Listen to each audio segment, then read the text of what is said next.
नमस्ते दोस्तों। अभी हम बात करेंगे safety appraisal and control techniques के बारे में, जो एक पैरामीटर है quality control in occupational safety and health में। तो सेफ्टी अप्रेजल टर्मिनोलॉजी क्या है और उसके अलग अलग टेक्निक्स क्या है, इसके बारे में हम बात करेंगे। जैसे कि डैमेज कंट्रोल है, या फिर सेफ ऑपरेटिंग सिस्टम्स या procedures, safety checklist, safety tag system या PSI plant safety inspection, safety sampling, safety surveys, safety tours, safety inventory systems, product safety और टीएलसी यानी कि टोटल लॉस कंट्रोल। तो बेसिक मीनिंग और उसके अलग अलग जो कंट्रोल टेक्निक्स है उसके बारे में आपको जानकारी देने जा रहा हूं मैं। तो सेफ्टी अप्रेजल या फिर सिंपल अप्रेजल का मीनिंग क्या होता है? तो अप्रेजल का मीनिंग है कि कोई भी चीज का आपको मूल्य मापन करना है। यानी कि जैसे आप इंडस्ट्री में देखेंगे तो आपके यहाँ पर भी इंडिविजुअल पर्सन का भी अप्रेजल फॉर्म होता है, यानी कि एनुअल इंक्रीमेंट या अलाउंसेस या जो भी आपको फाइनेंशियल सपोर्ट कंपनी से मिलने वाला है, तो आपका ओवरऑल परफॉर्मेंस चेक किया जाता है। तो ओवरऑल परफॉर्मेंस के लिए उनके अलग अलग पैरामीटर्स होते हैं और फिर उसके बेसिस पे अगर आपके इसमें कुछ परफॉर्मेंस ओरिएंटेड इश्यूज है, नेगेटिव पॉइंट्स है, तो उसके ओरिएंटेड आपको कुछ सजेशंस भी दिए जाते हैं, कुछ ट्रेनिंग्स के सुझाव भी दिए जाते हैं, और नेक्स्ट टाइम आपका परफॉर्मेंस इंप्रूव होना चाहिए, इसके लिए भी कुछ सजेशंस देने चाहिए। लेकिन ओवरऑल इसका जो आउटपुट है वो आउटपुट ओरिएंटेड आपको यहाँ पे सेफ्टी अप्रेजल के जो भी पैरामीटर्स है उसके बारे में आपको यहाँ पे, जैसे अभी हम इंडिविजुअल अप्रेजल के बारे में हमने बात की, फाइनेंशियल अप्रेजल के बारे में, अभी हम बात कर रहे हैं सेफ्टी अप्रेजल के बारे में। तो सेफ्टी में या सेफ्टी फील्ड में अगर आपको सभी चीजों के लिए मूल्य मापन करना है तो उसके लिए भी अलग अलग पैरामीटर्स हो सकते हैं। तो उसमें मेन है कि ओवरऑल प्लांट का safety point of view performance कैसे है, कुछ मशीनरीज का परफॉर्मेंस कैसे है, कुछ प्रोसेसेस का परफॉर्मेंस कैसे है, और उसका जो ओवरऑल एक्सपोजर है वो कैसे है। तो ये अलग अलग पैरामीटर्स है जिसके बेसिस पे आप कंबाइन बेसिस पे कह सकते हैं कि ओवरऑल ये टोटल प्लांट या इंडस्ट्री या फैक्ट्री का सेफ्टी अप्रेजल सिस्टम क्या है और उसके बेसिस पे पैरामीटर्स, और फिर उसका इफेक्टिवनेस कैसा है, फिर उसका ओवरऑल मेंटेनेंस कैसे होता है, और परफॉर्मेंस में अगर कुछ इश्यूज हैं तो उसको कंट्रोल भी कैसे किए जाते हैं। तो ये मेन है बेसिक सेफ्टी अप्रेजल।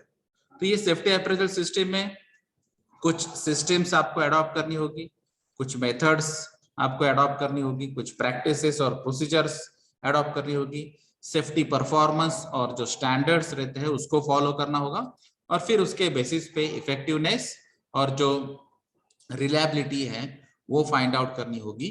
और उसमें अगर कुछ ड्रॉबैक्स है, लूप होल्स है, लैक्यूनास है, नेगेटिव पॉइंट्स है, कुछ गैप्स है, तो उसको फुलफिल करने के लिए आपको कुछ ना कुछ अलग तरीके यहाँ पे आजमाने। तो जैसे सेफ्टी अप्रेजल सिस्टम में अगर देखेंगे तो उसमें कुछ क्वालिटेटिव पॉइंट ऑफ व्यू है, कुछ क्वांटिटेटिव, कुछ प्रिवेंटिव और करेक्टिव अप्रेजल टेक्निक्स है।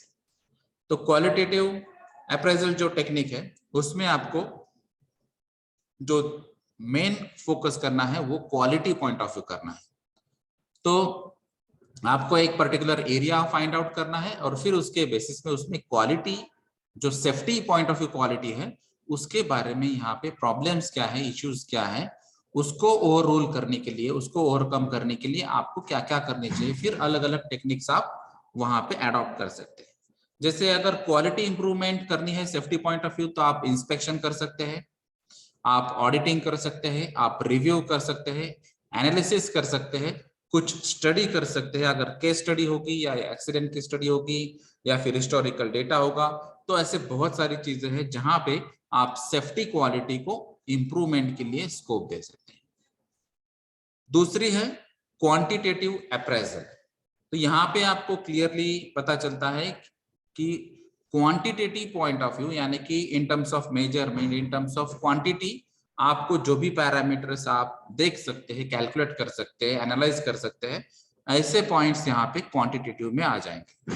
जैसे कि एक्सीडेंट अगर होते हैं, एक्सीडेंट अगर होते हैं इंडस्ट्रीज में, तो उसकी फ्रीक्वेंसी कितनी है, यानी कि number of times of accident in a year, उसकी सिवियरिटी कितनी है, अगर वो नॉर्मल इंजुरी है लेस देन 48 आवर्स में ज्वाइन होता है तो नॉन रिपोर्टेबल एक्सीडेंट है।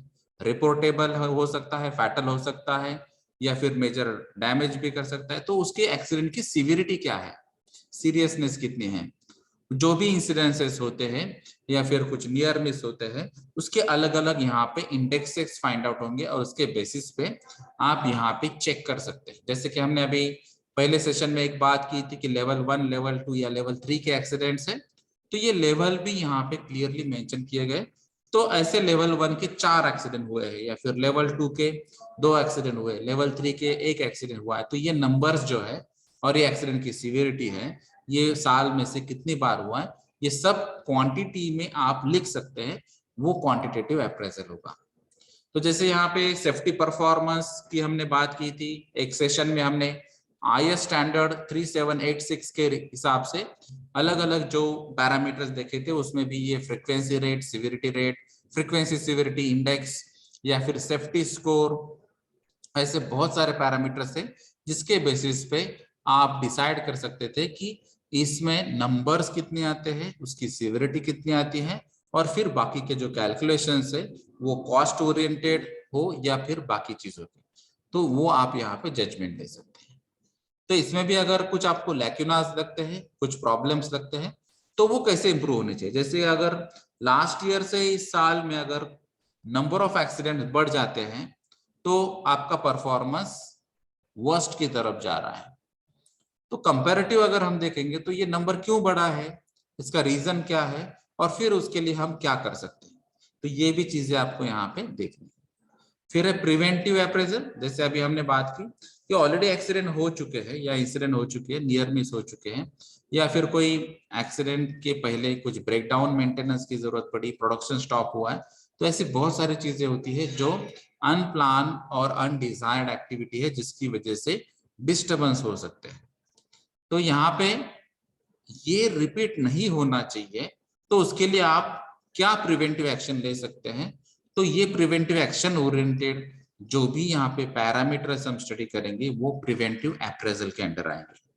जैसे है प्लांट सेफ्टी सैंपलिंग है, सेफ्टी सर्वे है, फॉल्ट ट्री एनालिसिस है, रिस्क एनालिसिस है, हजार्ड ऑपरेटिविटी स्टडी है, हजार्ड एनालिसिस स्टडीज है, या सेफ्टी इन्वेंटरी सिस्टम से सेफ्टी की जो स्टैंडर्ड्स है वो आपको रेफर करने हैं, या फिर जो अलग अलग परमिट सिस्टम्स होते हैं, सेफ्टी टैग और लॉकआउट सिस्टम्स होते हैं यानी कि लोटो सिस्टम्स, या फिर सेफ्टी स्टीवर्ड सिस्टम्स। बहुत सारे ऐसे सिस्टम्स है जिसके थ्रू आप एक्सीडेंट को प्रिवेंट कर सकते हैं, या फिर जो ओवरऑल हम अप्रेजल की बात कर रहे हैं उसके लिए कुछ प्रिवेंशन टेक्निक्स भी आप यहाँ पे इम्प्लीमेंट कर सकते हैं। तो इसके लिए जो रिस्पॉन्सिबल पर्सन है ऑब्वियसली उसमें safety manager, safety department, safety officer, safety experts, या जो गवर्नमेंट के रिप्रेजेंटेटिव्स है यानी कि फैक्ट्री इंस्पेक्टरेट, तो वो भी यहाँ पे कुछ गाइड कर सकते हैं आपको कि आपके यहाँ पे जो नंबर जो बढ़ा है एक्सीडेंट्स का या फिर जो सिवियरिटी बढ़ी है, तो ये एक इंडिकेशन है, और इसके लिए आपके जो भी एक्सीडेंट इन्वेस्टिगेशन में ये रिपोर्ट्स आए हैं तो आपको ये प्रिवेंटिव एक्शन लेना है। तो ये प्रिवेंटिव पॉइंट ऑफ व्यू जो भी बातें आएगी ये प्रिवेंटिव अप्रेजल में आएगी, और जो करेक्टिव एक्शंस की हम बात कर रहे थे वो करेक्टिव अप्रेजल में आएगा। तो अगर जैसे corrective maintenance after an accident, ये एक केस हो सकती है कि एक्सीडेंट हो चुका है और अभी आपको करेक्टिव मेंटेनेंस लेना है, और जब भी आपको प्रोसेस या मशीनरी स्टार्ट करनी है तो स्टार्टअप के पहले या रीस्टार्ट के पहले आपको ओवरऑल इंस्पेक्शन करना है, आपको क्लियर करना है कि ये अभी सेफ है या नहीं, मशीनरी स्टार्ट करना या प्रोसेस स्टार्ट करना, और उसके बाद में ही आपको ये वर्कआउट करना है। तो इसमें भी डैमेजेस या इंजुरीज जो ऑलरेडी हो चुके हैं उसके रिलेटेड भी आपको यहाँ पे स्टडी करनी है। हेल्थ ओरिएंटेड कुछ इफेक्ट्स होंगे, एडवर्स इफेक्ट होंगे या नेगेटिव इफेक्ट होंगे, उसके बारे में भी आपको जानकारी लेनी है। और फिर इसमें जो हमने बात की थी एक्सीडेंट इन्वेस्टिगेशन की, एनालिसिस की, या फिर जो की फैक्टर्स या की पैरामीटर्स होते हैं उसको फाइंड आउट करने के लिए, या फिर जो एक्सीडेंट का जो मेन पोटेंशियल है उसके अलग अलग कॉजेस है उसके लिए, और जो फिर आपके स्टडीज होंगे, जो रिपोर्ट्स आपको कहते हैं, जो एक्सपर्ट्स आपको कहते हैं, उसके बेसिस पे रेमेडियल एक्शंस आपको क्या लेनी चाहिए, यानी कि करेक्टिव एक्शंस आपको क्या लेनी चाहिए, इसके लिए भी आपको काम करना है। तो ये करेक्टिव अप्रेजल के under corrective actions point of view आएंगे, preventive actions oriented preventive appraisal आएंगे, और quality oriented qualitative appraisal, quantity oriented quantitative appraisal. तो ये अलग अलग अप्रेजल सिस्टम्स जो सेफ्टी अप्रेजल सिस्टम के अंडर है वो आप यहाँ पे स्टडी कर सकते हैं। नेक्स्ट कंसेप्ट है डैमेज कंट्रोल। तो डैमेज सभी को मालूम है, चाहे वो प्रॉपर्टी डैमेज हो चाहे वो पर्सन ओरिएंटेड डैमेज हो। अगर इसमें हम देखेंगे तो यहाँ पे आपको इंजुरी या फिर जो डैमेजेस होते हैं वो फिजिकल हो सकता है, फंक्शनल हो सकता है, या फिर मॉनेटरी लॉसेस हो सकते हैं। अलग अलग तरीके से ये डैमेजेस हो सकते हैं। यानी कि अगर सिंपल प्रॉपर्टी डैमेज हुआ है बाकी किसी को इंजुरी नहीं हुई तो वो मॉनेटरी लॉस हो जाएगा। अगर वो प्रोडक्ट लॉस होता है या फिर प्रोसेस स्टॉप हो जाती है वो भी मॉनेटरी लॉस हो जाएगा। और यहाँ पे अगर कोई फंक्शन या कंट्रोल पैनल या कोई ऐसी सिस्टम बिगड़ जाती है या फिर काम नहीं करने लगती है तो वहां पे फंक्शनल डैमेज आएगा। और यहाँ पे अगर किसी पर्सन को लगता है तो यहाँ पे फिजिकल डैमेज या इंजुरी डैमेज हो सकती है।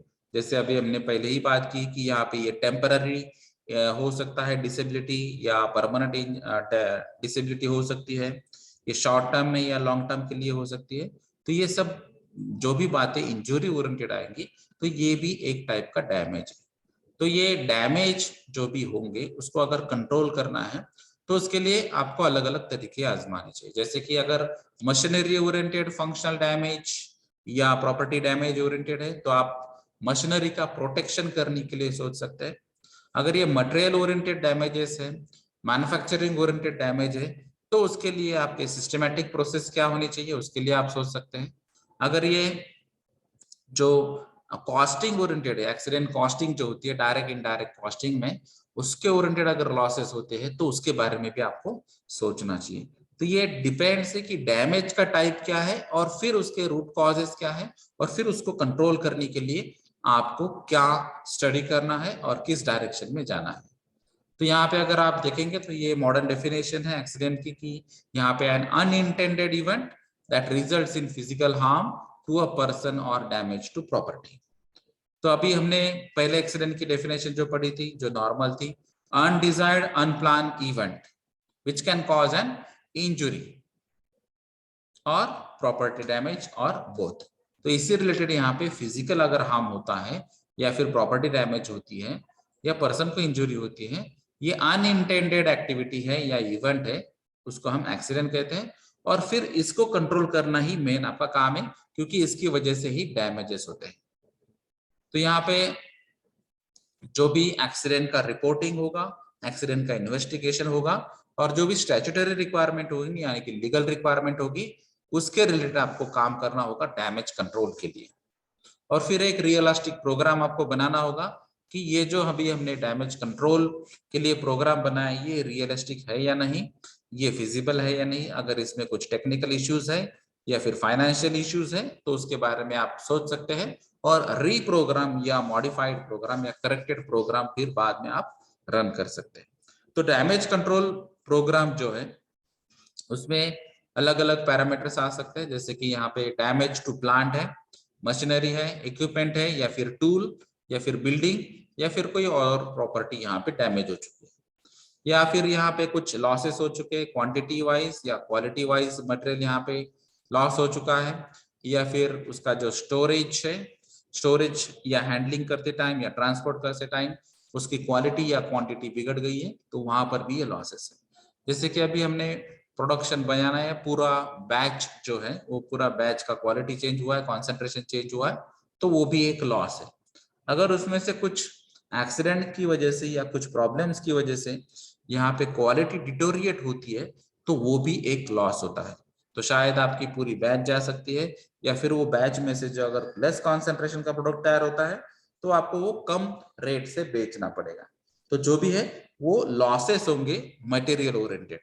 या फिर ये भी हो सकता है कि प्रोसेस डिले हो जाएगी या फिर जो फंक्शन है वो आप ऑपरेट नहीं कर पाएंगे, या फिर जो एक्टिविटीज है जो भी आपने सीक्वेंस से और एक पर्टिकुलर टाइम ड्यूरेशन के हिसाब से प्लान की थी वो शायद यहाँ पे नहीं हो पाएंगे। तो ऐसे बहुत सारे प्रॉब्लम्स आ सकते हैं जो डैमेज कंट्रोल सिस्टम्स थे आप कंट्रोल कर सकते हैं। तो बेनिफिट्स क्या है ये डैमेज कंट्रोल सिस्टम्स के? तो पोटेंशियल एक्सीडेंट जो होते हैं, जिनमें पोटेंशियल होता है एक्सीडेंट के ऑकरिंग के लिए, तो ये रिडक्शन हो सकता है। जो इंजुरीज होती है वो यहाँ पे रिड्यूस हो सकती है, जो सिवियरिटीज होती है कुछ इंजुरीज की वो यहाँ पे रिड्यूस हो सकती है, या फिर जो प्रोडक्शन का डिले होता है नॉर्मली वो यहाँ पे आप कंट्रोल कर सकते हैं, या फिर जो रेगुलर मेंटेनेंस की कॉस्ट होती है, रिप्लेसमेंट की कॉस्ट होती है, सब्स्टिट्यूशन की कॉस्ट होती है, या फिर मटेरियल डैमेज या मटेरियल लॉसेस की जो कॉस्ट होती है वो भी यहाँ पे कम हो सकती है अगर आपने डैमेज कंट्रोल स्कीम अप्लाई की होगी। यहाँ पे आपके इंडस्ट्री में कुछ अनसेफ कंडीशंस या अनसेफ एक्शंस के भी कुछ प्रॉब्लम हो सकते हैं, तो वो भी आइडेंटिफाई होंगे डैमेज कंट्रोल सिस्टम में। और फिर यहाँ पे आप क्वालिटी पॉइंट ऑफ व्यू भी सोच सकते हैं, जैसे कि क्वालिटी कंट्रोल या फिर प्रॉफिट या फिर जो स्टेटस है आपका इंडस्ट्री का या फैक्ट्री का, सेफ्टी ऑर्गेनाइजेशन करके या फिर सेफ्टी कल्चर ओरिएंटेड, तो वो भी यहाँ पे आप कंट्रोल कर सकते हैं, आप मेंटेन कर सकते हैं। और जो अवेयरनेस होगी, चाहे वो प्रॉपर्टी डैमेज ओरिएंटेड हो या फिर पर्सन ओरिएंटेड डैमेजेस हो, फिजिकल हार्म हो, तो उसके रिलेटेड जो भी सुपरवाइजर्स को, मैनेजर्स को, ऑफिसर्स को जो जानकारी नहीं है, तो वो जानकारी आप देके अवेयरनेस भी क्रिएट कर सकते हैं। फिर यहाँ पे कुछ रेमेडियल मेजर्स भी आप सजेस्ट कर सकते हैं ये स्कीम में, और ये भी एक पर्टिकुलर बेनिफिट है क्योंकि हम हर तरीके से qualitative point of view, quantitative point of view या करेक्टिव या प्रिवेंटिव पॉइंट ऑफ व्यू हर तरीके से सोच रहे, और वहां पे आप एक पर्टिकुलर सोल्यूशन दे रहे, तो रेमेडियल मेजर्स के बारे में आप बहुत सारी थॉट प्रोसेस करके आप पर्टिकुलर एक अच्छा सोल्यूशन दे सकते हैं। ये किस लिए देना है? तो ये आपका जो एक्सीडेंट या इंसिडेंट या फिर जो भी यहाँ पे इवेंट हो चुका है वो रिपीट नहीं होना चाहिए, इसके लिए आप यहाँ पे प्रिवेंशन टेक्निक अप्लाई कर सकते हो। तो ये अलग अलग बेनिफिट्स है डैमेज कंट्रोल सिस्टम्स के लिए।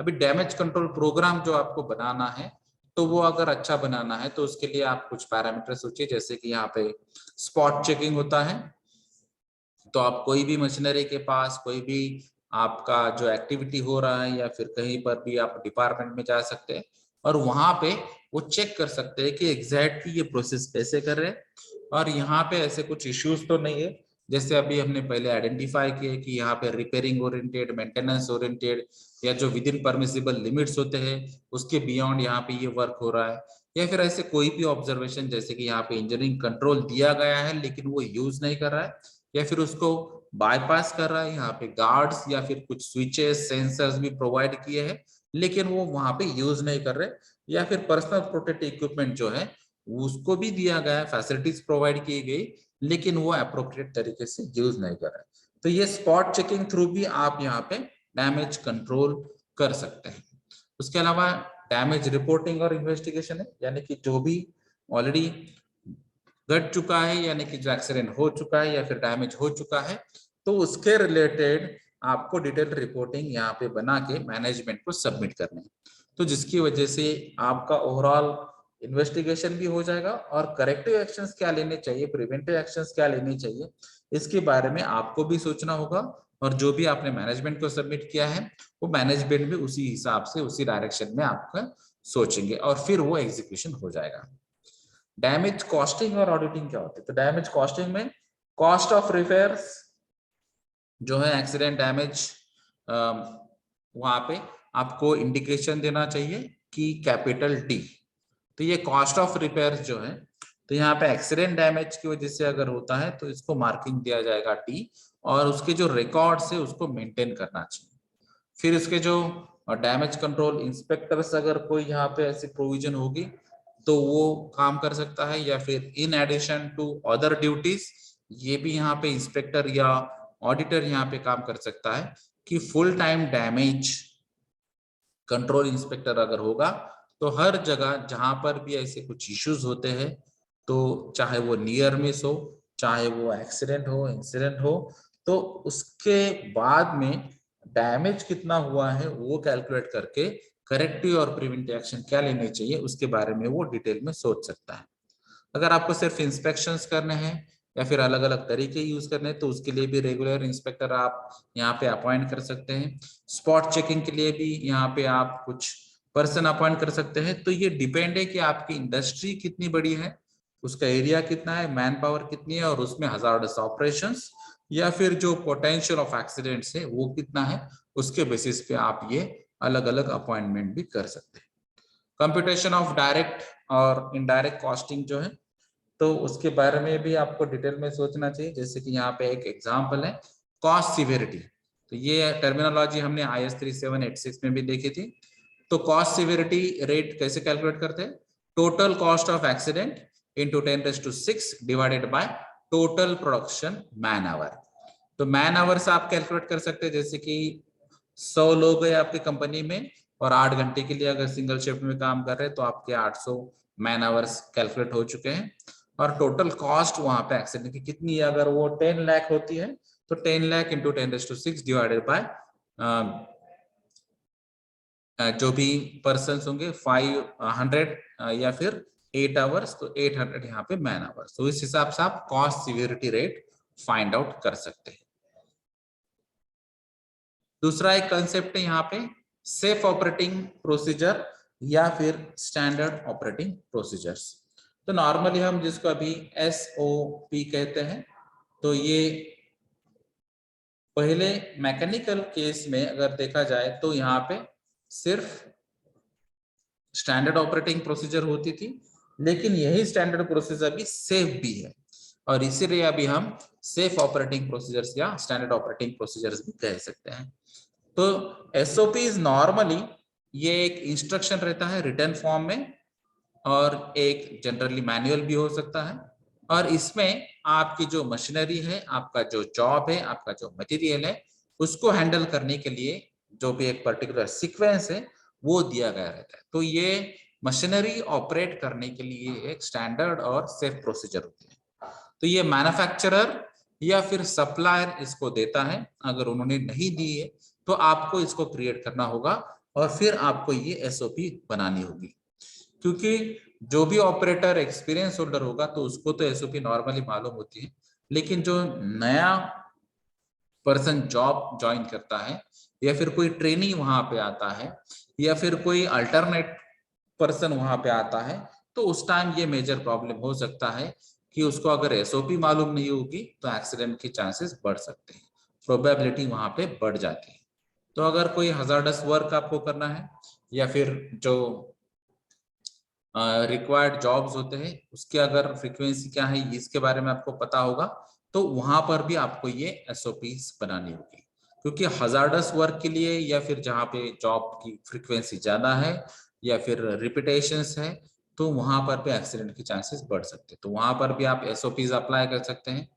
तो ये क्लियरली डिफाइन होना चाहिए, सीक्वेंस उसका क्लियर होना चाहिए। जो भी रिटर्न है तो वो नॉर्मली आज के डेट में टाइप की हुई रहती है, प्रिंट आउट रहता है, तो वो रीडेबल होगा। और फिर उसका जो फॉन्ट साइज वगैरह ऐसा होना चाहिए, उसकी लैंग्वेज ऐसी होनी चाहिए कि वो एकदम सिंपल डॉक्यूमेंट लगे, प्रोसेस किसी को भी समझ में आना चाहिए। अगर आपके यहाँ पे कैजुअल्स या ऑपरेटर्स लोकल लैंग्वेज सिर्फ प्रेफर करने वाले होते हैं तो लोकल लैंग्वेज में भी आप ये SOP बना सकते हैं। तो यहाँ पे एक्सीडेंट रिडक्शन करना, अवॉइड करना, यही मेन पर्पज है SOP का।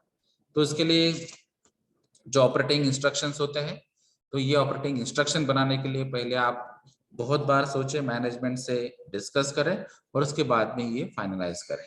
तो जो भी एक्सपर्ट्स इसके पर्टिकुलर प्रोसेस के होंगे, जैसे कि अभी लेथ मशीन ऑपरेट करने के लिए जो भी लेथ मशीन एक्सपर्ट्स होगा तो उससे आपको एडवाइस लेना होगा। अगर आपका डिस्टिलेशन कॉलम है तो उसके लिए एक्सपर्ट्स अलग होगा, ड्रायर है तो उसके लिए अलग एक्सपर्ट होगा, या फिर जो आपकी कटिंग, वेल्डिंग, ड्राइंग या फिर जो सोल्डरिंग या फिर ग्राइंडिंग, ऐसे बहुत सारे प्रोसेस है जहाँ पे अलग अलग एक्सपर्ट्स हो सकते हैं। तो ये सभी एक्सपीरियंस टेक्निकल पर्सन या क्वालिफाइड पर्सन से, उनसे आपको ये सलाह लेके फिर ये SOP बनानी है।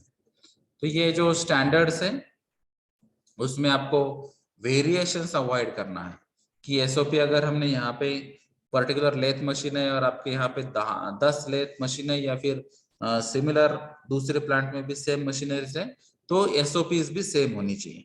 अगर टेक्निकल स्पेसिफिकेशन, उसकी कैपेसिटी, उसका जो फंक्शनिंग है वो अगर सेम है तो SOPs भी सेम होनी चाहिए। तो ये अवॉइड करना है आपको, क्योंकि अगर मशीनरीज पे अलग अलग ऑपरेटर चेंज हो जाता है तो एसओपी अगर सेम रहने की वजह से वो इजीली ऑपरेट कर सकता है कॉन्फिडेंस से। अगर वो एसओपी प्लस माइनस होगी, कुछ चेंजेस हो गए, तो वहां पे उसका कॉन्फिडेंस लेवल कम होगा। तो avoid accident, reduce the accident, ये मेन इंटेंशन और एजेंडा है एसओपीज का। तो अगर इसमें देखेंगे हम तो ये रिटर्न फॉर्म में है, क्रोनोलॉजिकल स्टेप्स में चाहिए। अगर ये रिटर्न में नहीं है तो यहाँ पे कुछ स्कोप उसका कम हो सकता है, और जो भी एसओपीज है उसकी कॉपीज वहां पे अलग अलग रखनी चाहिए।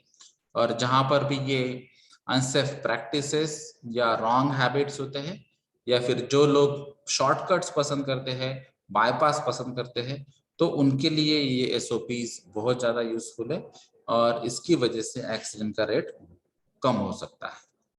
तो ये एसओपी का नॉर्मली फॉर्मेट जो अभी हमने बात की, रिटर्न में होता है नॉर्मली, इजी टू अंडरस्टैंड होता है, लोकल लैंग्वेज में भी हो सकता है, सिंपल लैंग्वेज होगी, और यहाँ पे जो सीक्वेंस है वो क्लियरली पता चलेगा। तो उसका जो मेन पर्पस क्या है, उसकी मेथड ऑफ यूज क्या है, उसके टूल्स रिक्वायरमेंट क्या है, इक्विपमेंट कौन कौन से है, पीपी क्या क्या नेसेसरी है इसके लिए, वर्क परमिट सिस्टम एप्लीकेबल है या नहीं, अगर होती है तो उसके लिए चेकलिस्ट क्या है, ये सभी डिटेल्स आपके एसओपीज में क्लियरली मेंशन करनी चाहिए। तो यहाँ पे ये जो भी एसओपी बनाने वाला है तो उसका वो पर्सन की डिटेल्स, उसका एक्सपर्टाइज, उसका एक्सपीरियंस भी मैटर करता है।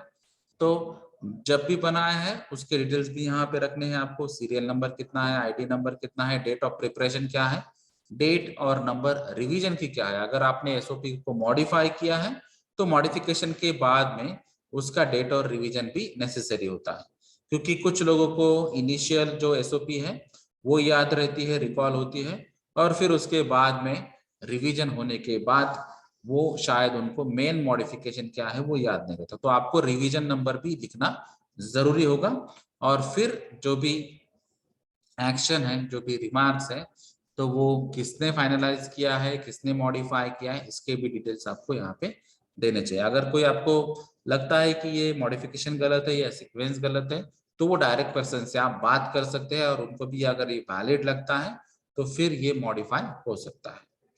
तो ये टॉप मैनेजमेंट से अप्रूव होना चाहिए, एक्सपर्ट्स का ओपिनियन यहाँ पे रहना चाहिए, और जो एक्चुअल ऑपरेटर काम करने वाले, प्लेटफॉर्म पे काम करने वाले, उनकी भी यहाँ पे सलाह लेनी चाहिए, और उसके बाद में ही ये एसओपी फाइनल करनी चाहिए। उसके अलावा है एक कंसेप्ट सेफ्टी चेकलिस्ट। तो सेफ्टी चेकलिस्ट में क्या होता है, तो बहुत सारे हजार्ड्स हमने जो पहले ही डिस्कस किए हैं, जैसे कि फिजिकल हजार्ड होता है, केमिकल हजार्ड्स होता है, या फिर और कुछ फायर हजार्ड, एक्सप्लोसिव हजार्ड, ऐसे बहुत सारे हजार्ड्स यहाँ पे अवेलेबल हो सकते हैं, इंडस्ट्रीज में प्रेजेंट हो सकते हैं। तो इसको हजार्ड्स को मिनिमाइज करना, उसको रिड्यूस करना, या फिर जो स्टैंडर्ड्स है, जो भी रेगुलेटरी कंप्लायंस है या फिर स्टैट्यूटरी रिक्वायरमेंट है, उनको कंप्लाई करना, ये सबसे इंपॉर्टेंट बात होती है। तो उसके लिए आप एक पर्टिकुलर चेकलिस्ट बना सकते हैं जो सेफ्टी ओरिएंटेड रहो। तो उसमें आप एक प्रोसेस की भी चेकलिस्ट अलग से बना सकते हैं, आप मटेरियल की भी चेकलिस्ट अलग से बना सकते हैं, आप जो एसओपीज या बाकी की चीजें हैं तो उसमें आपको एग्जैक्टली क्या क्या चाहिए, क्या क्या चेक करना है, तो उसकी चेकलिस्ट आप बना सकते हैं।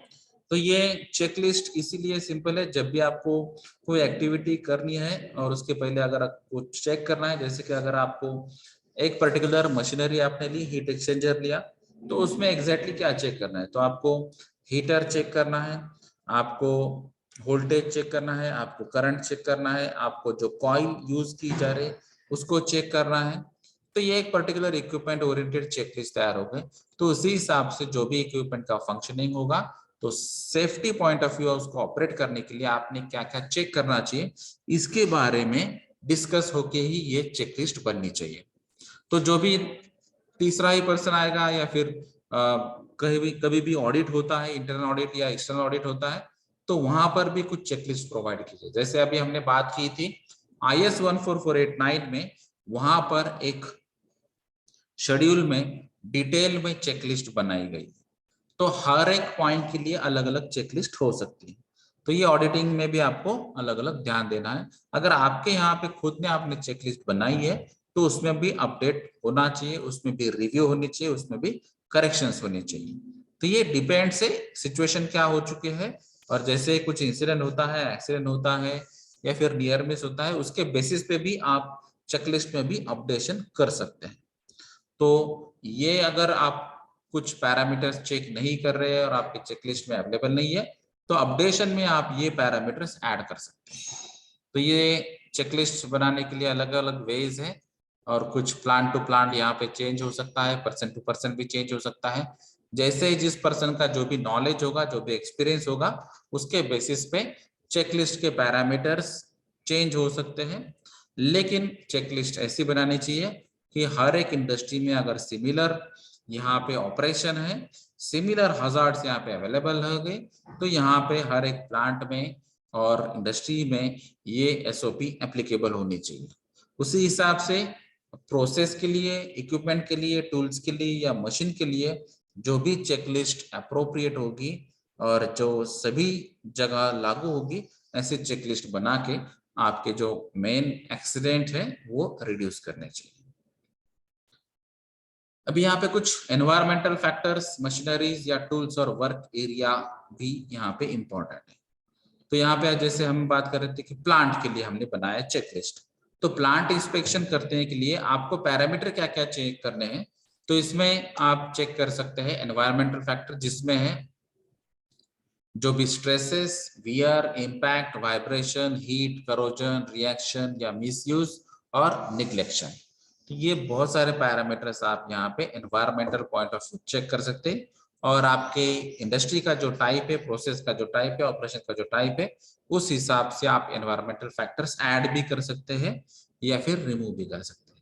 उसी हिसाब से अगर आप मशीनरी ओरिएंटेड देखेंगे, तो इसमें जो पिंच पॉइंट्स होते हैं या फिर कैच पॉइंट्स होते हैं, शेयर पॉइंट्स होते हैं, स्क्वीज पॉइंट्स होते हैं, रन इन पॉइंट्स होते हैं या फिर ऑपरेशन पॉइंट्स होते हैं, ये सभी पॉइंट्स के बारे में आपको जानकारी, जहां पे आप एग्जैक्ट मटेरियल कहाँ पे प्लेस करते हैं, मटेरियल कहाँ से रिमूव करते हैं, या फिर आपके जो फिंगर से अगर हैंड ऑपरेटेड मशीनरीज होगी तो वहां पे फिंगर स्पॉट होने के चांसेस क्या है, क्या नहीं है, ऐसी बहुत सारी चीजें आपको यहाँ पे देखनी है। उसके अलावा ये मैक्सिमम केसेस में अभी सभी मशीनरीज पावर ऑपरेटेड मशीनरीज है, तो पावर ट्रांसमिशन जब होता है तो ये अलग अलग जो इक्विपमेंट्स या पार्ट्स होते हैं, तो उसको भी आपको इंस्पेक्ट करना है, जैसे कि शाफ्ट है या बेल्ट है या गियर्स है, पुलीज है या फिर इलेक्ट्रिक पावर्स के अलग अलग पार्ट्स होते हैं ट्रांसमिशन के लिए, या फिर अनसेफ स्टार्टिंग को भी आपको यहाँ पे ध्यान में रखना है, अनसेफ स्टॉपिंग के लिए भी आपको यहाँ पे ध्यान में रखना है, और जो भी मैकेनिज्म होंगे वो मशीनरी ओरिएंटेड या फिर जो गार्डिंग मैकेनिज्म होते हैं उसके लिए भी आपको यहाँ पे ध्यान देना है। तो मशीनरी ओरिएंटेड भी बहुत सारे पॉइंट्स है, उसी हिसाब से टूल्स ओरिएंटेड भी आपको पॉइंट्स रखने हैं, जैसे कि टूल इन अनसेफ कंडीशन होगी, या फिर प्लेस अनसेफ कंडीशन पोजीशन पे हो सकता है, या फिर जब आप हजार्डस और डिफेक्टिव हैंड टूल्स आप यूज कर रहे हैं या फिर मशीन टूल्स आप यूज कर रहे हैं, तो टूल ऑलरेडी अच्छी तरीके से यहाँ पे जो भी उसका मिनिमम रिक्वायरमेंट है उस हिसाब से चल रहा है कि नहीं, जो भी उसकी मेन एप्लीकेशन है उस हिसाब से वो यहाँ पे कैपेबल है या नहीं, या फिर जो उसकी कंडीशन है वो कंडीशन अच्छी है कि नहीं, ये सभी बातें आपको यहाँ पे चेक करनी होगी। फिर है वर्क एरिया में, अगर वर्क एरिया में आप देखेंगे तो इंस्पेक्शन के लिए बहुत सारे पॉइंट्स आते हैं। फ्लोरिंग अनइवन है, या अगर अनइवन होगी तो यहाँ पे स्लोप प्लस माइनस हो सकता है, बैलेंसिंग नहीं रह पाएगी, और जो भी आप यहाँ पे व्हीकल्स यूज कर रहे हैं या फिर जो कुछ इक्विपमेंट्स यूज कर रहे हैं, तो वो भी प्लस माइनस होकर यहाँ पे एक्सीडेंट हो सकता है। वहां पे ऑब्स्ट्रक्टेड अगर कुछ बातें होंगी, जैसे कि अगर रास्ते में कुछ बीच में रख दिया है या फिर व्हीकल की मूवमेंट के बीच में ही कुछ स्टोरेज कर रखे हैं, तो ऐसे प्रॉब्लम्स यहाँ पे आ सकते हैं। उसके अलावा जो फ्लोर है वो आपको चेक करना है कि यहाँ पे अगर ये स्लिपरी फ्लोर होगा, जहाँ पे ऑयल या वाटर वहां पे अगर स्पिल हो चुका है तो उसको आपको रिमूव करना है, आपको हाउस कीपिंग का भी ध्यान रखना है।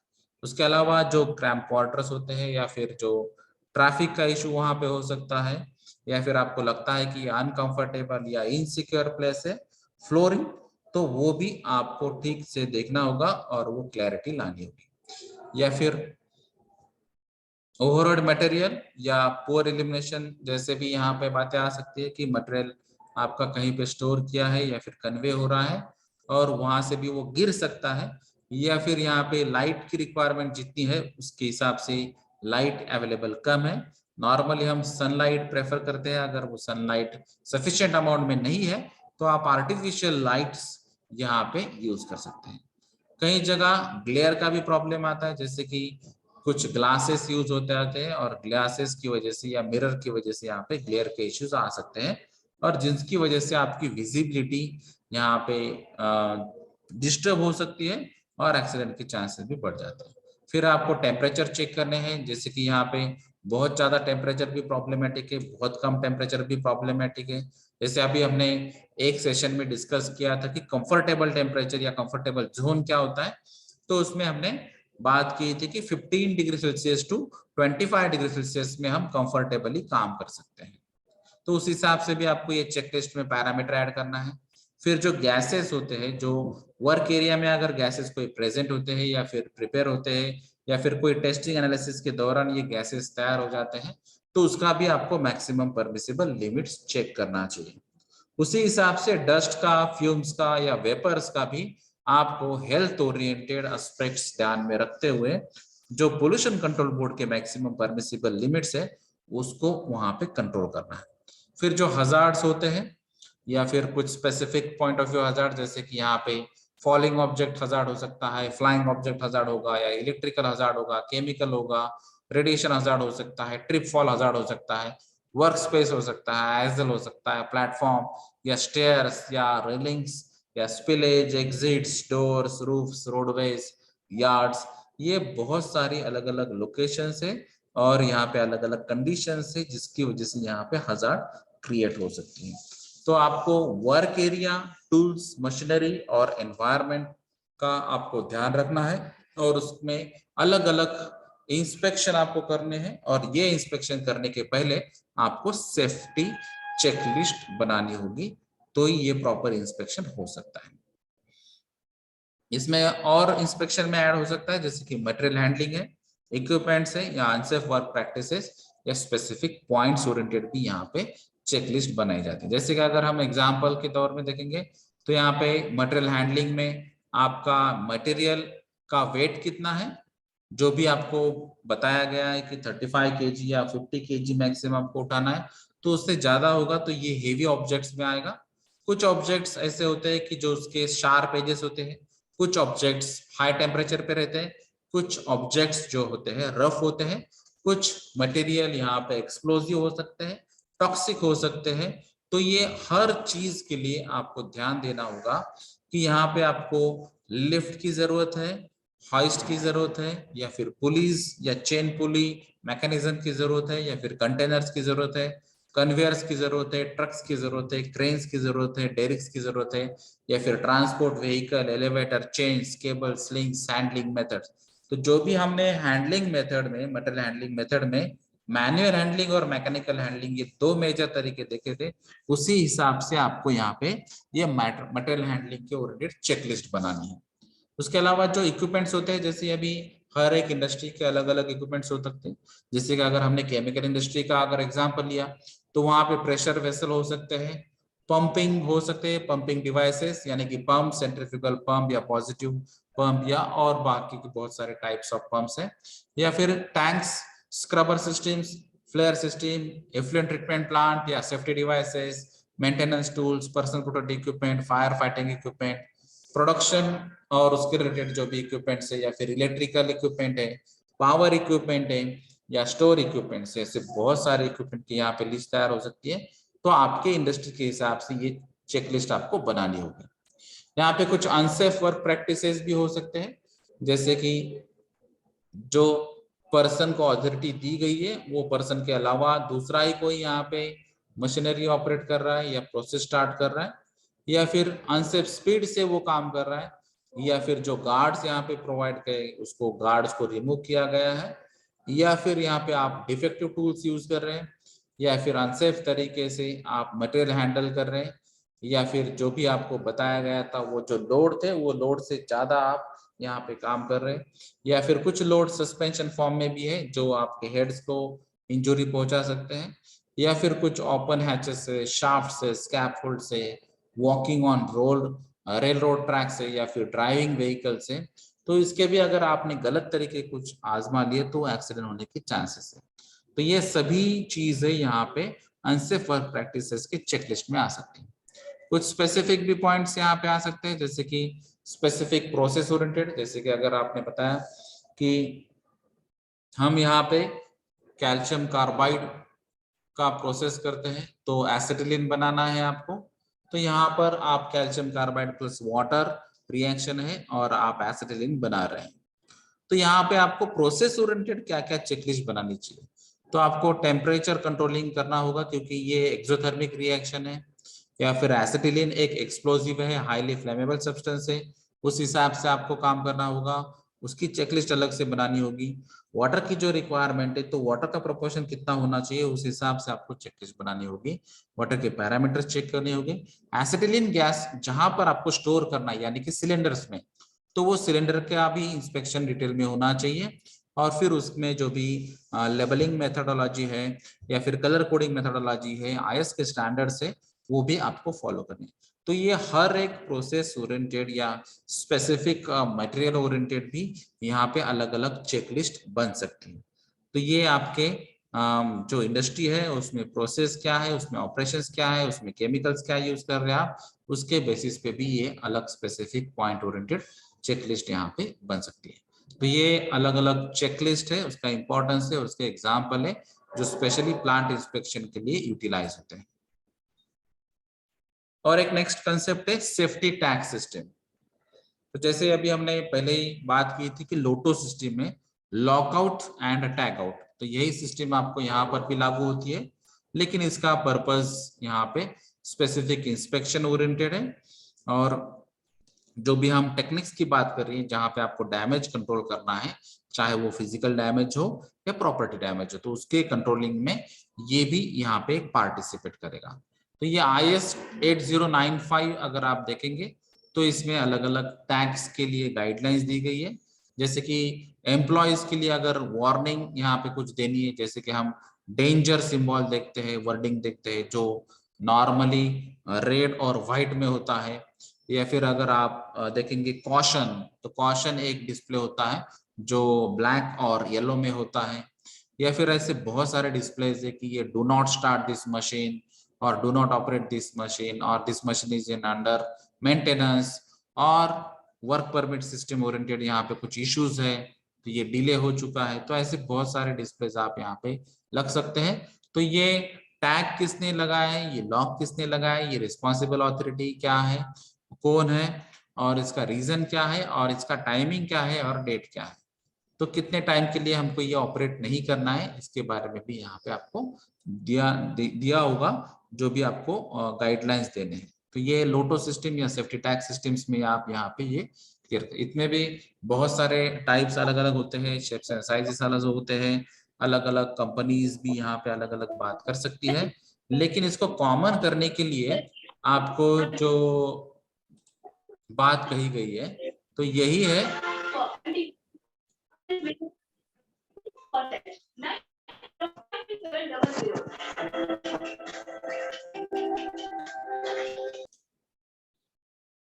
ये अलग अलग सिस्टम्स या अलग अलग टाइप्स या शेप्स यूज करने के अलावा ये IS स्टैंडर्ड फॉलो करना ये अच्छी टेक्निक होगी। तो यहाँ पे आपके डिफेक्टिव इक्विपमेंट्स के लिए अलग टैग्स बन सकते हैं, या फिर आपको एनर्जी कट करना है उसके लिए अलग टैग बन सकते हैं, या फिर आपको वर्क परमिट सिस्टम के अंदर आपको कुछ मैसेज देना है तो उसके लिए अलग टैग बन सकते हैं। सेफ्टी साइंस और कलर्स के लिए भी स्पेसिफिक IS 9457 इसके भी गाइडलाइंस है, और ये अलग अलग टैग्स जो होते हैं जैसे कि डू नॉट स्टार्ट, या फिर danger, radiation, biological hazard, chemical hazard, या फिर अंडर वाटर के लिए कुछ स्पेसिफिक टैग, या फिर वर्किंग एट हाइट के लिए स्पेसिफिक टैग। तो ये बहुत सारी चीजें आप यहाँ पे यूज कर सकते हैं जो है सेफ्टी टैग सिस्टम में। फिर एक कंसेप्ट PSI यानी कि प्लांट सेफ्टी इंस्पेक्शन। तो प्लांट सेफ्टी इंस्पेक्शन का क्लियर ये मोटिव होता है कि ओवरऑल प्लांट में जो भी प्रोसेस होती है, जो भी मशीनरीज होती है, जो भी इक्विपमेंट्स होती है, जो भी टूल्स यूज कर रहे हैं आप, मटेरियल यूज कर रहे हैं, ये सभी का इंस्पेक्शन करना। तो ये ओल्ड टेक्निक है, ओल्ड मेथड है, और लेकिन इफेक्टिव है, क्योंकि जब तक आप खुद इंस्पेक्ट नहीं करते तब तक आपको शायद वो पर्टिकुलर सेक्शन या डिपार्टमेंट और उसकी मशीनरी, उसके पॉइंट्स, इसके बारे में शायद जानकारी नहीं होगी। लेकिन ये सेफ्टी ऑफिसर्स और मैनेजर्स को मालूम है कि अगर एक पॉइंट में भी कुछ एक्सीडेंट होता है तो उसका इफेक्ट ओवरऑल प्लांट पे भी हो सकता है। तो इसीलिए हर एक लेवल पे आपको इंस्पेक्शन करना जरूरी है। इसीलिए ओवरऑल प्लांट का इंस्पेक्शन करना जरूरी होता है सेफ्टी पॉइंट ऑफ व्यू, उसी को हम PSI कहते हैं, यानी कि प्लांट सेफ्टी इंस्पेक्शन। तो इसमें ये मेन जनरल पहले बेसिक इंस्पेक्शन होगा, जिसको हम मॉनिटरिंग फंक्शन कहते हैं। तो जो भी फंक्शंस हो गए मशीनरीज के, प्रोसेस के, उसको मॉनिटरिंग करना, और उसके बाद में फिर अगर आपके कुछ पॉइंट आउट है तो ये पॉइंट्स मेंशन करना, फिर उसके रिलेटेड जो भी पोटेंशियल हजार्ड्स है या फिर एक्सीडेंट का पोटेंशियल है उसको नोट डाउन करना, और फिर उसके बाद में ये रिड्यूस कैसे होने चाहिए उसके रिलेटेड आपको डिस्कशन करना होगा। तो यहाँ पे सेफ्टी ओरिएंटेड कुछ एस्पेक्ट्स हो सकते हैं, हेल्थ एस्पेक्ट्स हो सकते हैं, वेलफेयर ओरिएंटेड कुछ एस्पेक्ट्स हो सकते हैं। तो ये ऐसे अलग अलग यहाँ पे जो व्यूज है वो अलग हो सकते हैं। जैसे कि अगर सेफ्टी ऑफिसर यहाँ पे देखेगा तो वो सेफ्टी पॉइंट ऑफ व्यू सबसे मेजर इंस्पेक्शन करेगा। अगर वहां पे मेडिकल हेल्थ ऑफिसर है तो वो हेल्थ ओरिएंटेड मेजर इंस्पेक्शन करेगा, या फिर कोई वेलफेयर ऑफिसर है तो वो वेलफेयर फैसिलिटीज ओरिएंटेड यहाँ पे इंस्पेक्शन करेगा। तो ये अलग अलग एक्सपर्ट जो होते हैं या फिर अलग अलग जो मेंबर्स है यहाँ पे ये इन्वॉल्व हो सकते हैं, और ये कंबाइंडली भी यहाँ पे इंस्पेक्ट कर सकते हैं। जैसे कि अगर एट ए टाइम ये तीनों लोगों ने भी इंस्पेक्शन किया तो हर एक का व्यू यानी कि नजरिया अलग होगा कि मशीनरी SOP के हिसाब से ऑपरेट हो रही है कि नहीं, गार्ड्स उन्होंने प्रोवाइड किए कि नहीं, इंजीनियरिंग कंट्रोल अच्छी तरह से है कि नहीं, PPE उन्होंने यूज कर रहे हैं कि नहीं, उसका जो गेस्चर है, पोस्चर है, वर्किंग स्टाइल है वो ठीक है कि नहीं, ये सेफ्टी ऑफिसर चेक कर सकता है। उसके अलावा जो हेल्थ है वो हेल्थ एस्पेक्ट्स में एर्गोनॉमिक्स का भी आ सकता है, या फिर कुछ चीजें मस्कुलोस्केलेटल डिसऑर्डर, या फिर आई विजन विजन ओरिएंटेड, या फिर लंग फंक्शनिंग ओरिएंटेड, या फिर जो भी गेस्चर पोस्चर एक्टिविटीज के ओरिएंटेड, ऐसी जो बातें हैं वो शायद हेल्थ ओरिएंटेड इंस्पेक्टर जो होगा वो ऑफिसर वहां पे चेक करेगा। और यहाँ पे उनको ड्रिंकिंग वाटर फैसिलिटी है या नहीं, या फिर यूरिनल्स की फैसिलिटी है कि नहीं, हाइजीनिक कंडीशंस कैसी है, या फिर अगर उनको वहां पे कुछ बैठने की जगह है, या फिर जो रेस्ट रूम्स है, या फिर और बाकी के जो फैसिलिटीज है जो वेलफेयर के अंडर आती है, तो उन हिसाब से वो चेक करेंगे। तो ये अलग अलग व्यूज हो सकते हैं, लेकिन इंस्पेक्शन ओवरऑल प्लांट का होगा अलग अलग ऑब्जेक्टिव्स लेके। तो ऑब्जेक्टिव ये हो सकता है कि आपको हजार्ड आइडेंटिफाई करना है, एक्सीडेंट कॉजेज फाइंड आउट करने, जैसे कि हमने अनसेफ एक्ट और अनसेफ कंडीशन के बारे में बात की, या फिर आपको लॉसेस फाइंड आउट करना है और उसके रिलेटेड, एक्सीडेंट के रिलेटेड आपको रेमेडियल मेजर्स फाइंड आउट करने, तो ये भी ऑब्जेक्टिव हो सकता है। या फिर जो ओवरऑल सेफ वर्क एनवायरनमेंट है, ऑपरेशनल प्रॉफिटेबिलिटी है, या फिर अनसेफ एक्शंस को कंट्रोल करना है, तो ये भी यहाँ पे आपको ऑब्जेक्टिव हो सकता है, उसको मेंटेन करना। अगर स्टैट्यूटरी प्रोविजंस ओरिएंटेड कुछ इश्यूज है, फैक्ट्री एक्ट या उसके सिमिलर कुछ रूल्स एंड रेगुलेशन या एक्ट्स की बात हो रही है, तो वहां पर ये स्टैट्यूटरी रिक्वायरमेंट भी आपको फुलफिल होती है कि नहीं, ये कंप्लाई हो रही है कि नहीं, ये भी आपको यहाँ पे चेक करना है। जैसे अभी कंस्ट्रक्शन एक्टिविटी हो रही है तो कंस्ट्रक्शन ओरिएंटेड जो भी building and other construction workers rules and act है, या फिर वहां पे कुछ बिल्डिंग के ओरिएंटेड कुछ कोडिंग है, तो वो कोड आप यहाँ पे फॉलो कर रहे हैं कि नहीं, अगर कुछ आया स्टैंडर्ड्स है उसको आप फॉलो कर रहे हैं कि नहीं, या फिर अगर आप स्पेसिफिक केमिकल ओरिएंटेड काम कर रहे हैं तो वो केमिकल के जो अलग अलग एक्सीडेंट्स के रूल है, या फिर हजार्डस केमिकल है तो manufacture storage import and hazardous chemicals rule 1989 है, उसको आप फॉलो कर रहे हैं कि नहीं। ऐसे बहुत सारी चीजें यहाँ पे स्टैट्यूटरी प्रोविजंस में आ सकती है। फिर है इफेक्टिवनेस, एग्जिस्टिंग सिस्टम जो है वो इफेक्टिवली काम कर रहा है कि नहीं, उसमें इंप्रूवमेंट हो रहा है कि नहीं, तो ये भी यहाँ पे चेक करना होगा। तो ये हम टोटल लॉस कंट्रोल के अंडर कर सकते हैं। तो लॉसेस कितने हैं, टोटल लॉसेस कितने हैं, इसको कंट्रोल कैसे किया जाए, लॉसेस को रिड्यूस कैसे किया जाए, ये टोटल लॉस कंट्रोल सिस्टम के अंडर काम कर सकते हैं। और ये भी एक पर्पस हो सकता है प्लांट सेफ्टी इंस्पेक्शन का। फिर अगर आपको क्वालिटी चेक करना है तो क्वालिटी चेकिंग या प्रोडक्ट सेफ्टी चेकिंग या जो भी जीएमपी यानी कि गुड मैन्युफैक्चरिंग प्रैक्टिसेस होती है, या फिर वियर एंड टियर हो सकती है, करोजन के कुछ इश्यूज हो सकते हैं, कुछ टेस्ट की रिक्वायरमेंट होगी, चाहे वो डिस्ट्रक्टिव टेस्ट होगी, नॉन डिस्ट्रक्टिव टेस्ट होंगी, मेजरमेंट टेस्ट होंगी, तो ये टेस्ट की भी रिक्वायरमेंट यहाँ पे हो सकती है, या फिर पर्संस का सिलेक्शन यहाँ पर भी हो सकता है। तो ये भी एक ऑब्जेक्टिव हो सकता है पीएसआई का। फिर जो वर्कर्स है, तो वर्कर्स कंफर्टेबली, इफेक्टिवली और हाई प्रोडक्टिव ओरिएंटेड अगर सेल्फ मोटिवेशन के बेसिस पे अगर कॉन्फिडेंस लेवल बढ़ा के काम करते हैं या नहीं, वो भी यहाँ पे एक पर्पस हो सकता है। क्योंकि अगर ह्यूमन एक्टिविटी अच्छी होगी, आपके पास इंजीनियरिंग कंट्रोल अगर अच्छा होगा, तो ओवरऑल फैक्ट्री में जो सेफ्टी एनवायरनमेंट है वो यहाँ पे अच्छी तरह से कंट्रोल हो सकता है। तो ये अलग अलग ऑब्जेक्टिव्स हैं पीएसआई के।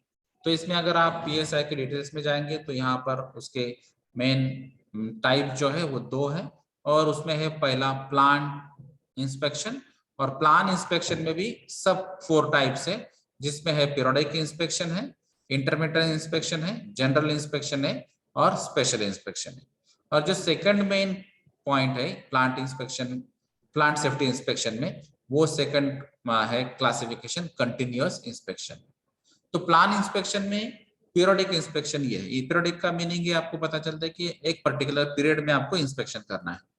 तो चाहे वो इंस्पेक्शन प्लांट का हो, मशीनरी का हो, इक्विपमेंट का हो, lifting machines, pressure vessels, apparatus, procedures, method किसी का भी हो, तो ये एग्जामाइन करना, इंस्पेक्ट करना, ये मोटिव हो सकता है। स्टैट्यूटरी रिक्वायरमेंट के बेसिस पे हो सकता है, चेकलिस्ट के बेसिस पे हो सकता है, कुछ पर्टिकुलर यहाँ पे गाइडलाइन होगी, आपको 2 दिन में आपको ये पीरियोडिक इंस्पेक्शन करना है, 10 दिन में करना है, मंथली करना है, क्वार्टरली करना है, हाफ ईयरली करना है, ईयरली करना है, जो भी होगा, तो वो पीरियड स्पेसिफाई अगर होगा तो हम उसको पीरियोडिक इंस्पेक्शन कहेंगे। उसका पर्पस चाहे कुछ हो, उसका रेफरेंस चाहे कुछ हो, अगर पीरियड बेसिस पे है तो वो पीरियोडिक इंस्पेक्शन होगा। अब इसमें अगर आप देखेंगे तो इसमें कुछ डिटेल्स आपको यहाँ पे देने होंगे हर एक पर्टिकुलर पीरियड के बाद। जैसे कि सेफ्टी कमेटी का मीटिंग होता है, उसके भी इंस्पेक्शन हो सकते हैं, उसके टीम मेंबर भी कर सकते हैं, कुछ सेफ्टी ऑफिसर इंस्पेक्शन कर सकते हैं, कॉम्पिटेंट पर्सन कर सकते हैं, सेफ्टी कंसल्टेंट कर सकते हैं, इंडस्ट्रियल हाइजीनिस्ट कर सकते हैं, या फिर कुछ डॉक्टर्स और जो सेफ्टी एंड हेल्थ पर्सन होते हैं वो भी यहाँ पे कर सकते हैं। तो ये हर एक का अलग अलग ऑब्जेक्टिव हो सकता है और पीरियड भी अलग अलग हो सकता है, तो इसकी डिटेल जानकारी आपको यहाँ पे देनी होगी इंस्पेक्शन के अंडर, प्लांट सेफ्टी इंस्पेक्शन के अंडर। सेकंड सब टाइप है इंटरमिटेंट इंस्पेक्शन। तो ये वर्डिंग ही बताता है कि बीच बीच में आपको इंस्पेक्ट करना है, पीरियोडिकली नहीं है। जैसे कि अभी हमने ऊपर बताया था कि monthly, quarterly, half yearly, yearly, ये पीरियड फिक्स है। यहाँ पे इंटरमिटेंट की बात, ये पीरियड फिक्स नहीं है। तो यहाँ पे इरेगुलर इंटरवल से आप यहाँ पे इंस्पेक्शन कर सकते हैं। जैसे कि अगर कोई नई मशीनरी आती है, या फिर मशीनरी खराब होती है, या फिर मशीनरी ओरिएंटेड कुछ एक्सीडेंट होता है, तो ये कुछ रीजंस हो सकते हैं जिसकी वजह से आपको इंस्पेक्शन करने की जरूरत हो।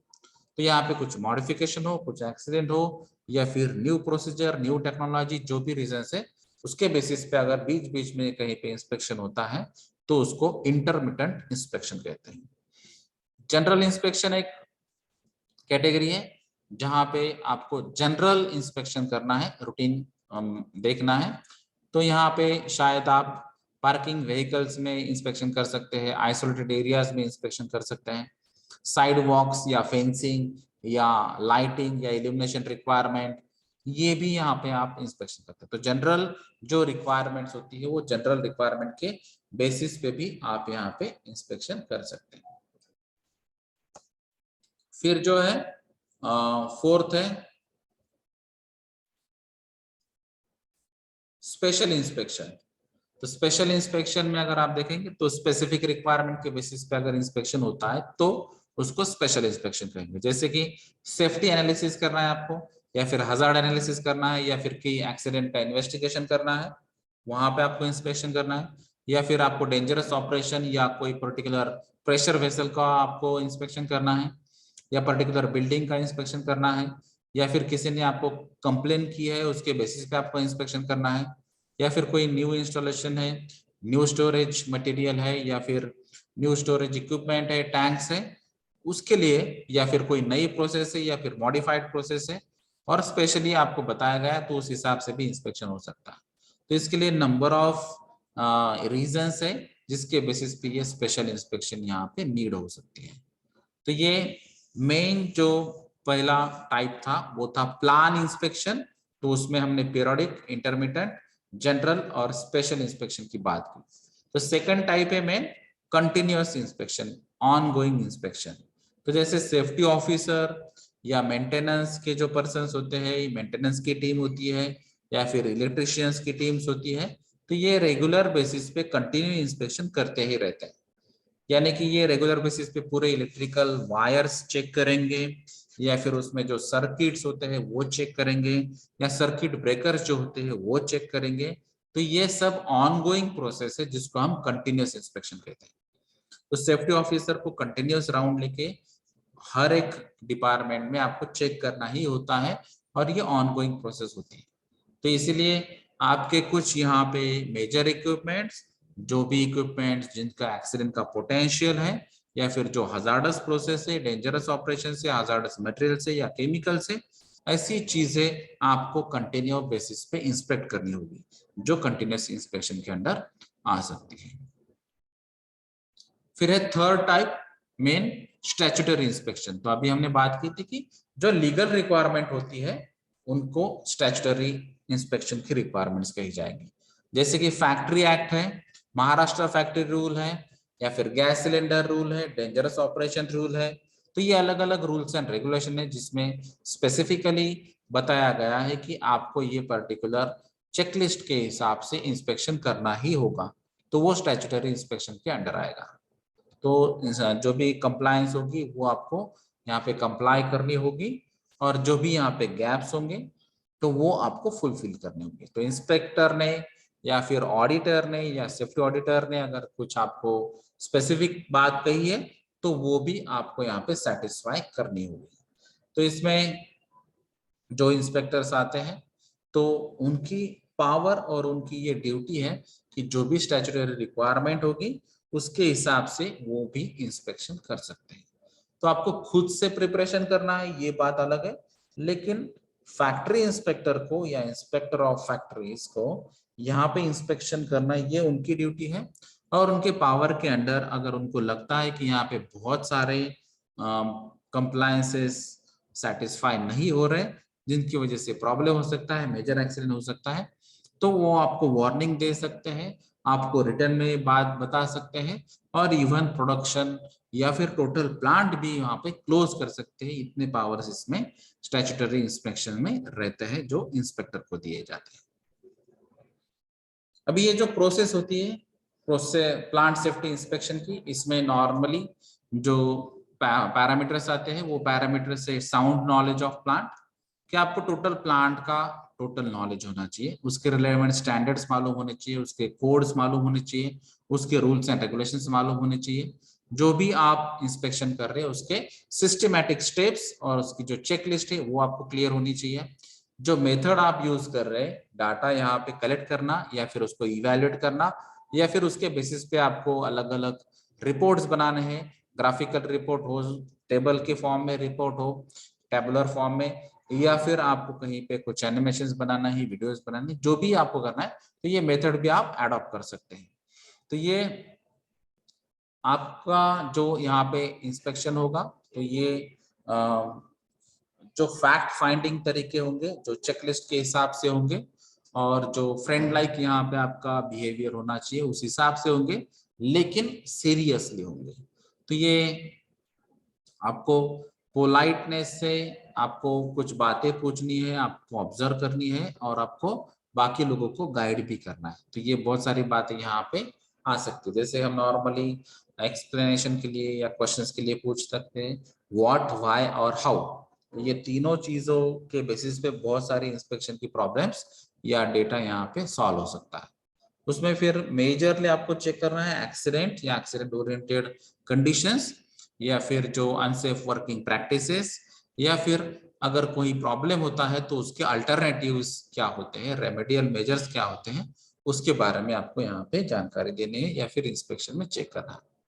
जो अगर बेसिक स्टेप्स अगर देखेंगे हम इंस्पेक्शन में, तो ये डिपार्टमेंट यहाँ पे अलग अलग कॉन्टैक्ट पर्सन्स या पर्सन्स यहाँ पे हेल्प करेंगे, उनको डेटा प्रोवाइड करेंगे, इंफॉर्मेशन प्रोवाइड करेंगे, जो भी स्टैंडर्ड्स आप कंप्लाई करते हैं, रूल्स एंड रेगुलेशन फॉलो करते हैं, उसके बारे में भी आप यहाँ पे जानकारी देंगे। अगर आपको यहाँ पे ऑब्जर्व होता है कि अनसेफ एक्ट्स क्या हो रहे हैं, वायलेशंस ऑफ रूल्स क्या हो रहे हैं, तो वो भी आप यहाँ पे इंस्पेक्शन थ्रू उनको बता सकते हैं, और फिर उसकी डिटेल्ड रिपोर्ट भी यहाँ पे आपको बतानी है, सजेशंस भी बताने हैं, रेमेडियल मेजर्स की भी बात करनी है। सिर्फ फैक्ट फाइंडिंग किया आपने या फॉल्ट फाइंडिंग किया या फिर जो वायलेशंस फाइंड आउट किए वहां तक आपको नहीं रुकना है, उसके साथ में रेमेडियल मेजर्स की भी बात करनी है, क्योंकि मेन आपका इंटेंशन जो होना चाहिए प्लांट सेफ्टी इंस्पेक्शन में, वो आपको एक्सीडेंट को रिड्यूस करना है, 0 एक्सीडेंट ये टारगेट रखना है, और overall safe environment, safe practices ये फॉलो करनी है। तो इस हिसाब से आपको ये अलग अलग सजेशंस, एडवाइसेस, रिकमेंडेशंस आपके एक्सपीरियंस और क्वालिफिकेशन के बेसिस पे देनी चाहिए। इसमें और एक कंसेप्ट है सेफ्टी सैंपलिंग। तो ये सैंपलिंग क्या होती है, तो इसमें जो डेंजरस एक्टिविटीज या डेंजरस प्रोसेसेस और डेंजरस एरियाज जो है, तो यहाँ पर ये सिस्टमैटिक आप सैंपल्स कलेक्ट कर सकते हो, उसको हम सिस्टमैटिक सैंपलिंग कहेंगे। जैसे यहाँ पे अगर आप देखेंगे तो ये हजार्ड आइडेंटिफिकेशन करने के लिए या एक्सीडेंट का पोटेंशियल आपको अगर फाइंड आउट करना है, तो यहाँ से आप सैंपल कलेक्ट करके या सैंपलिंग करके आपको पता चलेगा कि मैंने यहाँ पे कुछ टाइम पहले राउंड मारा था, दूसरे राउंड में मुझे ये पता चला, और फिर उसके बाद में ये पर्टिकुलर एक्सीडेंट हो चुका है या फिर नियर मिस हो चुका है। तो इस हिसाब से आपको ये अलग अलग टेक्निक्स इंस्पेक्शन अडॉप्ट करके भी आप सैंपल बना सकते। जैसे कि यहाँ पे अगर आपने फिक्स किया कि आपने सेफ्टी ओरिएंटेड अगर सैंपलिंग करनी है, तो 15 मिनट का क्राइटेरिया आपने फिक्स किया, तो आप अलग अलग जो चीजें है वो चेक कर सकते हैं। जैसे कि यहाँ पे आप पर्सनल प्रोटेक्टिव इक्विपमेंट किस लोगों ने या किन लोगों ने यूज नहीं किया, या फिर जो फायर एग्जिट से वहां पे कुछ ऑब्स्ट्रक्शन है, यानी कि बीच में कुछ रखा है, अगर इन केस ऑफ फायर आप वहां से जा नहीं पाएंगे, तो ये ऑब्जर्वेशन हो सकता है। या फिर जो एनवायरमेंटल फैक्टर्स है, टेम्परेचर है, प्रेशर है, ह्यूमिडिटी है, ये भी फैक्टर्स आपको मेजर करने हैं या फिर फाइंड आउट करने हैं। लाइटिंग्स, इल्यूमिनेशन की रिक्वायरमेंट, वेंटिलेशन की रिक्वायरमेंट, टेम्परेचर की requirement, faulty hand tools, guarding position, ये आप 15-15 मिनट में आप चेक कर रहे हैं। तो ये 15 मिनट की वीकली टाइम इंटरवल के हिसाब से अगर आप चेक करना है, और फिर उसके जो रिजल्ट्स आएंगे वो सेफ्टी ऑफिसर आपको बताएगा कि यहाँ पे इसके आउटकम क्या है, यानी कि नंबर ऑफ ऑब्जर्वेशंस कितने हैं, और फिर उस हिसाब से आपका जो सेफ्टी प्रोग्राम है वो इफेक्टिव है या नहीं। तो इसके लिए उन्होंने एक फॉर्मूला दिया है, जैसे कि आपको यहाँ पे एक फॉर्मूला दिखता है जो है सेफ्टी सैंपलिंग का नंबर ऑफ ऑब्जर्वेशंस के लिए। तो ये नंबर ऑफ ऑब्जर्वेशन जो है, तो ये नंबर ऑफ ऑब्जर्वेशंस में 4 into 1 minus p divided by v square upon p। तो इसका ही फॉर्मूला का एप्लीकेशन यहाँ पे दिया है एक एग्जांपल लेके। जैसे यहाँ पे n जो है वो है नंबर ऑफ ऑब्जर्वेशंस, अगर यहाँ पे आपको p देखना है तो p है परसेंटेज ऑफ अनसेफ ऑपरेशंस। तो आपके इंस्पेक्शन थ्रू आपको कितने पता चले अनसेफ ऑपरेशंस, और जो वैल्यू ऑफ एक्यूरेसी है वो नॉर्मल वैल्यू 10% दी जाती है। तो उन्होंने अगर कोई बताई है तो आपको डायरेक्टली वैल्यू लेना है, और फिर ये फॉर्मूला में आपको ये पुट करना है। ठीक है, तो जैसे यहाँ पे एग्जांपल लेते हैं कि प्रिलिमिनरी सर्वे अगर आपने किया है तो उसमें 60 ऑब्जर्वेशंस लिए हैं। ठीक है, तो 60 ऑब्जर्वेशंस में 20 अनसेफ फाउंड है, तो अनसेफ ऑपरेशन से 20। अगर हम पी देखेंगे तो यहाँ पे पी क्या आएगा, परसेंटेज ऑफ अनसेफ ऑपरेशन है ना, तो जैसे पी का मीनिंग है अनसेफ ऑपरेशन का परसेंटेज। अनसेफ ऑपरेशन कितने नंबर्स में 20, टोटल ऑब्जर्वेशंस कितने हुए 60, तो 20/60 इंटू 100। तो इसी हिसाब से आप परसेंटेज कैलकुलेट कर सकते हैं। ठीक है, या फिर आपको फ्रैक्शंस में कन्वर्ट करना है तो फ्रैक्शंस में भी कन्वर्ट कर सकते हैं। यहाँ पे अगर आपने फ्रैक्शंस में लिया है तो फ्रैक्शन लेना होगा, परसेंटेज में लिया है तो परसेंटेज लेना होगा। लेकिन अगर आप ये परसेंटेज लेंगे तो 1 की जगह 100 आपको लेना होगा। तो ये है फॉर्मल एप्लीकेशन कि 4 इंटू 1 माइनस 0.33 फ्रैक्शन दिया है डिवाइडेड बाय v। v यानी value of accuracy. Normal value क्या है 10%, इन्होंने न्यूमेरिकल में बताई नहीं इसलिए 0.1 लिया है, क्योंकि ये फ्रैक्शन में लिया है तो ये भी फ्रैक्शन में लेना होगा। और कैपिटल P जो है परसेंटेज ऑफ अनसेफ ऑपरेशन 0.33।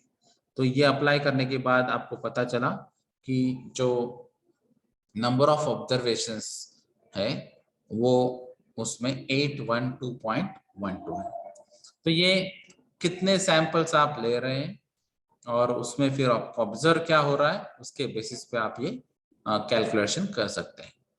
फिर अगर ये 812, ये जो आंसर आए 812.12, तो ये 812 सैंपल ऑब्जर्वेशन जो आ रहे हैं, तो इसका मीनिंग है कि जो भी एक्यूरेसी होगी वो हमने 10% के बेसिस पे ली है। अगर ये 200 ऑब्जर्वेशंस हम लेते हैं तो यहाँ पे एक टूर में, तो यहाँ पे 4 टूर के लिए आपको ऑब्जर्वेशंस कितने होंगे। जैसे कि अभी हमने 812 सैंपल्स बताए, तो 200 observations are possible in 1 hour. 4 tours will be required for satisfactory results. क्योंकि अगर एक टूर में आपको 200 ऑब्जर्वेशंस ले सकते हैं तो 800 अचीव करने के लिए आपको 4 टूर लगेंगे। ठीक है, तो ये 200 से ज्यादा सैम्पलिंग ऑब्जर्वेशंस आपको करने होंगे एक टूर में, उस हिसाब से आपको 4 टूर करने होंगे और फिर ये सैंपल ऑब्जर्वेशंस का सेटिस्फैक्टरी क्राइटेरिया है वो फुलफिल होगा। तो सेफ्टी टूर भी कितने करने चाहिए इंडस्ट्री में वो भी इससे आप कैलकुलेट कर सकते हैं। तो ये technique American chemical plants use करता था। अभी आज की डेट में हम ये नॉर्मली यूज नहीं करते, लेकिन अगर आपको सेफ्टी टूर के कैलकुलेशंस टेक्निकल बेसिस पे करने हैं तो आप ये फॉर्मूला यूज कर सकते हैं। और अगर आपने हेनरिच रेशियो देखा होगा तो 1:29:300, तो ये भी आप यहाँ पे अप्रोच लगा सकते हैं कि आपका मेजर फैटिलिटी कितना होता है, फिर आपके मेजर इंडस्ट्रीज मेजर एक्सीडेंट्स कितने होते हैं, और फिर इंजुरीज या माइनर्स में भी कितना वहां पे हो सकता है। तो ये एक प्रोपोर्शन भी दिया है यहाँ पे, वो प्रोपोर्शन के बेसिस पे भी आप कैलकुलेशन कर सकते हैं या फिर हेनरिच रेशियो यहाँ पे फॉलो कर सकते हैं। तो ये डिटेल सैम्पलिंग या डिटेल सर्वे जो होते हैं तो ये अलग अलग टेक्निक है। जैसे अभी हम बात कर रहे हैं सिर्फ सैम्पलिंग की, और यहाँ पे जब हम बात करेंगे सर्वे तो सर्वे में डिटेल नॉलेज आएगा, डिटेल ऑब्जर्वेशन होगी और डिटेलिंग रिपोर्टिंग होगा। लेकिन यहाँ पे हम सिर्फ सैम्पलिंग कर रहे हैं। तो ये अलग अलग सेफ्टी टूर हो सकते हैं और ये सेफ्टी टूर में अलग अलग सैंपल्स आप चेक कर सकते हैं और उसके बेसिस पे शायद कुछ कंक्लूजन भी निकाल सकते हैं। अभी ये सेफ्टी सैंपलिंग का तरीका क्या है, तो यहाँ पे आपको सेफ्टी डिफेक्ट्स या फिर जो हजार्ड्स है वो लिस्ट आउट करना है और उसी एरिया में आपको सैंपलिंग करनी है। हर एक सेक्शन, हर एक डिपार्टमेंट, हर एक मशीनरी के लिए पॉसिबल नहीं होगा, फिजिबल नहीं होगा। अभी आपका जो रूट है वो डिफाइन करना होगा कि आपको पर सेक्शन में, जैसे कि यहाँ पे एटलीस्ट 2 पर सेक्शन या फिर डिपार्टमेंट में आपको फाइनलाइज किया है, और ऑब्जर्वर ने आपको कम से कम 15 मिनट के लिए यहाँ पे ऑब्जर्व करना है। तो ये अगर 2 आपको करना है तो 15-15 मिनट यानी कि आधा घंटा पर सेक्शन आपको देना होगा, और उस हिसाब से आपके जितने भी सेक्शंस हो गए उस हिसाब से वो टाइम कंज्यूम होगा। तो ये ऑब्जर्वर जो होगा तो वो पर्टिकुलर रूट और जो भी उसकी चेकलिस्ट होगी उसी हिसाब से काम करेगा। क्योंकि अगर हम खुद की प्रोसेस लगाएंगे तो वहां पे और टाइम ज्यादा जाएगा और शायद आउटपुट क्या आएगा उसका पता नहीं है। तो सेफ्टी सैंपलिंग में आपके जो वर्कर्स है, एम्प्लॉयज है, जो सेक्शंस के जहां पे हमने ऑलरेडी फाइंड आउट किया है कि यहाँ पे डिफेक्ट्स है या फिर यहाँ पे हजार्ड्स है, वो वर्कर को भी आपको पहले जानकारी देनी है कि हम यहाँ पे ऐसा ऐसा सेफ्टी सैंपलिंग करने वाले हैं। तो ये ऑब्जर्वर्स जो होंगे वो कन्वीनियंट प्लेस पे जाएंगे। स्पेशली यहाँ पे अगर हम देखेंगे वंस अ वीक और फोर्टनाइट, तो 8 दिन में 15 दिन में वो एक बार जाएंगे।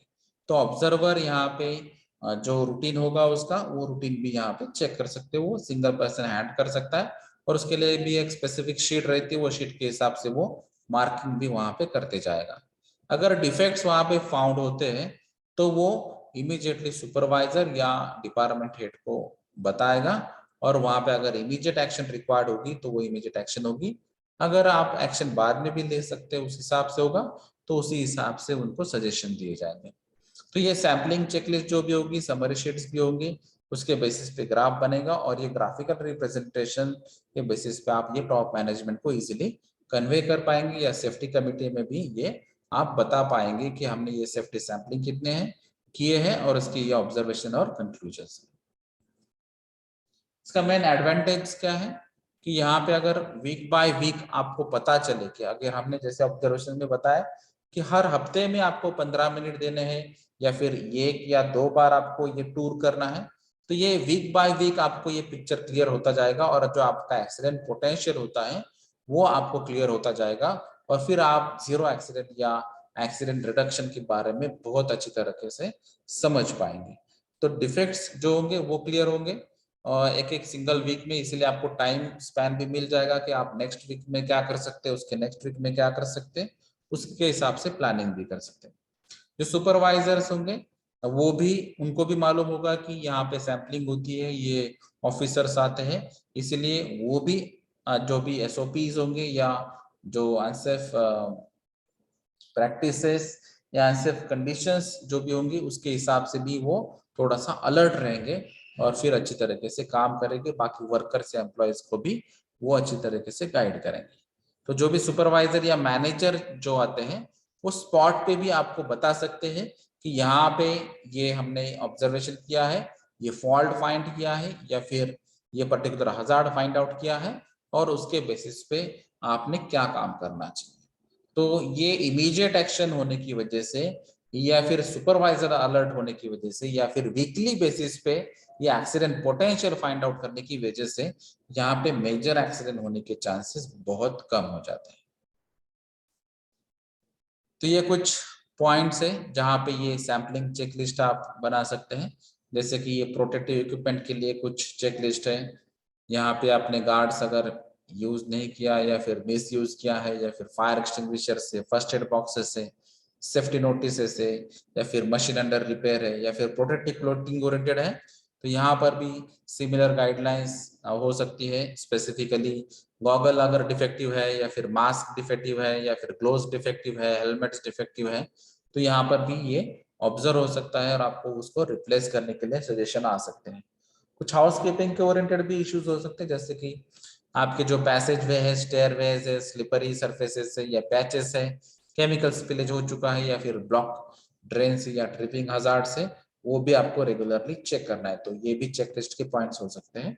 कुछ टूल्स ओरिएंटेड है, जैसे कि रॉन्ग टूल्स का सिलेक्शन है, अप्रोप्रिएट सिलेक्शन आपने नहीं किया है, या फिर डिफेक्टिव टूल आपने सिलेक्ट किया है, या फिर जो टूल्स स्पेसिफिकली अनसेफ होते हैं, या स्पेशली हम पावर टूल्स की बात करेंगे, वायरिंग की बात करेंगे, प्लग्स की बात करेंगे, वहां पर भी आपको अप्रोप्रिएट तरीके से वो टूल्स आपको चॉइस करना होंगे। फिर कुछ अनसेफ कंडीशंस और अनसेफ एक्शंस, इसके बारे में हमने बहुत सारी बात की है ऑलरेडी। तो ये बहुत सारी कंडीशंस है जहाँ पे इनको हम अनसेफ कंडीशन कह सकते हैं, और आपकी खुद की एक्शंस भी अनसेफ हो सकती है। तो ये भी हमने दो टाइप में एक्सीडेंट ओरिएंटेड बात की गई है डिटेल में। तो और एक कंसेप्ट है इसमें सेफ्टी सर्वे। तो ये सेफ्टी सर्वे में डिटेल एग्जामिनेशन होता है। तो एक मेजर की एरिया अगर आप आइडेंटिफाई करेंगे, जैसे कि अगर हमने आइडेंटिफाई किया है कि एलपीजी स्टोरेज, तो एलपीजी स्टोरेज का ही डिटेल अगर एग्जामिनेशन आपको करना है तो उसको हम सेफ्टी सर्वे कर सकते हैं। तो ये नॉर्मल जो सेफ्टी इंस्पेक्शंस होते हैं, या फिर ऑडिटिंग में भी आता है, या फिर इंडिविजुअल प्लांट्स में भी आता है, तो उसके ओरिएंटेड भी आप काम कर सकते हैं। जैसे कि अगर कोई यहाँ पे स्टोरेज एक स्पेसिफिक एरिया है आपका, या फिर प्रोसेसिंग में मेजर हजार्ड है, तो वो आपका की एरिया हो सकता है, या फिर आपका जो हजार्डस वेस्ट का जो स्टोरेज है वो भी एक स्पेसिफिक एरिया हो सकता है। तो उसका अगर आपको डिटेल एग्जामिनेशन करना है स्पेसिफिक एरिया, तो उसको हम सेफ्टी सर्वे कहेंगे। तो ये सेफ्टी सर्वे के लिए एक पर्टिकुलर फॉर्मेट होगा, कोई एक पर्टिकुलर एक्शन प्लान होगा, और जो भी मॉनिटरिंग होगी उसकी भी एक सीक्वेंस होगी। तो ये जनरल इंस्पेक्शन टाइप ही होगा, लेकिन आपको डिटेल में एक ही एरिया का नॉलेज लेना है, उसकी डिटेलिंग या इंस्पेक्शन करना है, और उस पर फिर जो डेंजरस एक्टिविटीज होगी, जो डेंजरस प्रोसेस होगी या डेंजरस एरिया होगा, उसको फोकस करना है। तो ये सेफ्टी ऑडिट में भी हो सकता है। तो ये सेफ्टी सर्वे जो है ये सेफ्टी ऑडिट का ही पार्ट हो सकता है, लेकिन स्पेसिफिक एरिया के लिए। तो सेफ्टी ऑडिट अगर हम देखेंगे प्लांट के लिए, जब हम बात करते हैं IS 14489 की बात करते हैं या फिर OSHA 18000 की बात करते हैं, तो उसमें ओवरऑल प्लांट के लिए सेफ्टी ऑडिट होता है।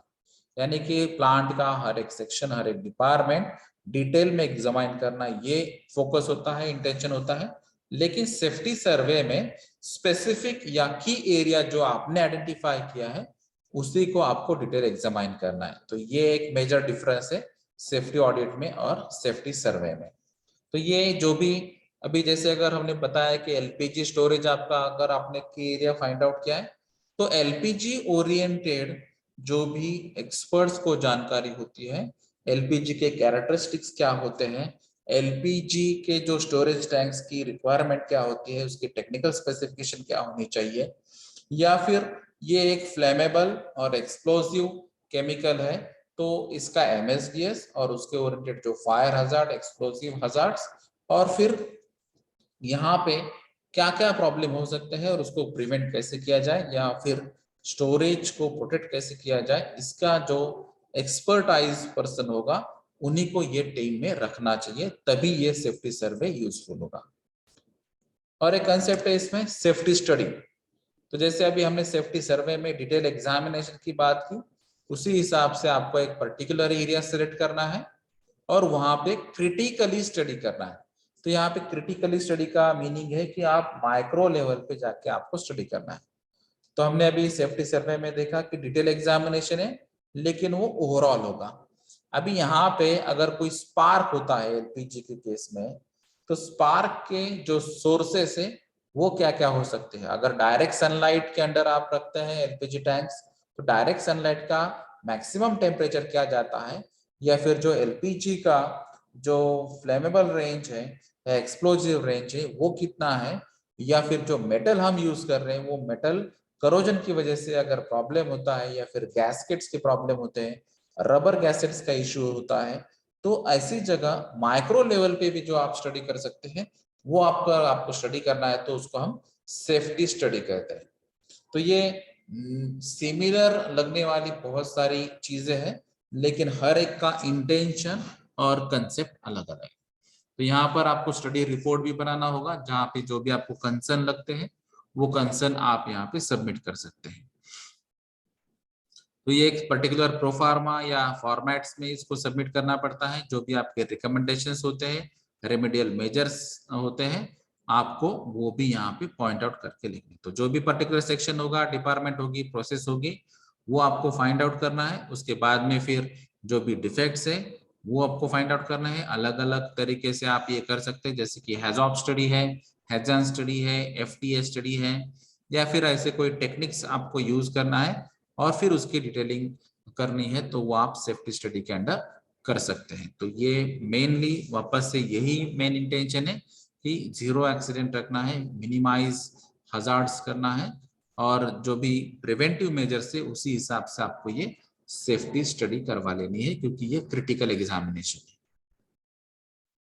फिर एक कंसेप्ट है सेफ्टी टूर, जो अभी हमने सेफ्टी सैंपलिंग में बात कही थी, उसी हिसाब से ये सेफ्टी टूर है। तो ये एक अनशेड्यूल्ड एग्जामिनेशन है। तो यहाँ पे कोई शेड्यूल नहीं है, उसका पर्टिकुलर पीरियड नहीं है, डेट टाइम फिक्स नहीं है। तो आप एक पर्टिकुलर कोई भी वर्क एरिया में अगर आप देखने जा रहे हैं तो उसको सेफ्टी टूर कह सकते हैं। तो ये सेफ्टी टूर वर्क मैनेजर कर सकता है, सेफ्टी कमेटी मेंबर कर सकता है, या फिर ऐसे कोई एक्सपर्ट्स लेवल या सेफ्टी ओरिएंटेड जो पर्सन है वो भी यहाँ पे कर सकते हैं।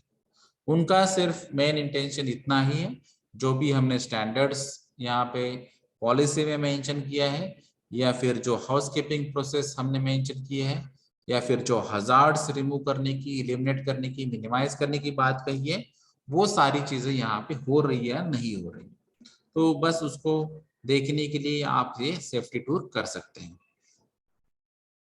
तो यहाँ पे ये सेफ्टी टूर का जो मेन फोकस है वो ओवरऑल है, जनरलाइज है, तो इसके लिए ये सेफ्टी इंस्पेक्शन से थोड़ा सा इसका वेटेज कम होगा। तो ये जनरल इंस्पेक्शन की टाइप में सेफ्टी टूल हो सकता है। उसके अलावा है सेफ्टी रिव्यू।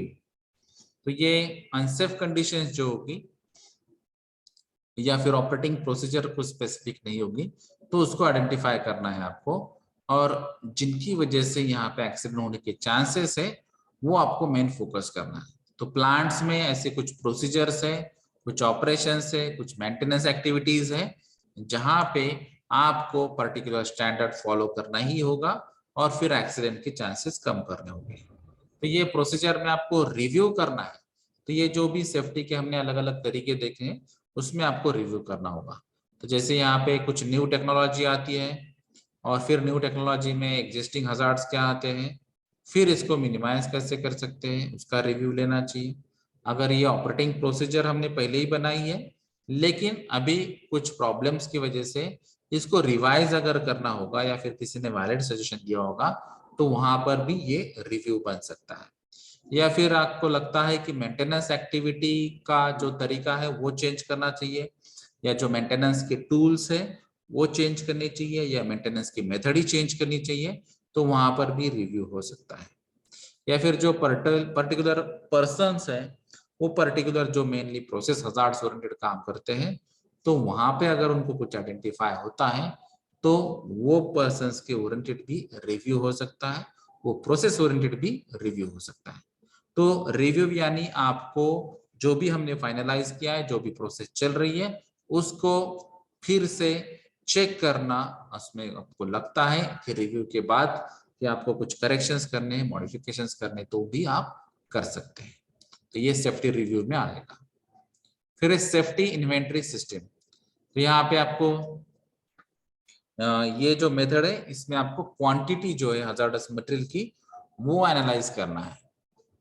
तो जो भी आपको क्वांटिटी बताई गई है MSIC रूल के हिसाब से या MFR के हिसाब से, वो क्वांटिटी की लेवल आपको यहाँ पे मिनिमम जो होगी वो उसको आपको रखना है, और फिर उसमें अगर आपको पॉसिबल है तो हजार्डस मटेरियल को नॉन हजार्डस मटेरियल से सब्स्टिट्यूट करना है। तो इन्वेंट्री यानी कि मटेरियल की लिस्टिंग होती है, तो इसमें भी स्पेसिफिकली हम बात कर रहे हैं हजार्डस मटेरियल की।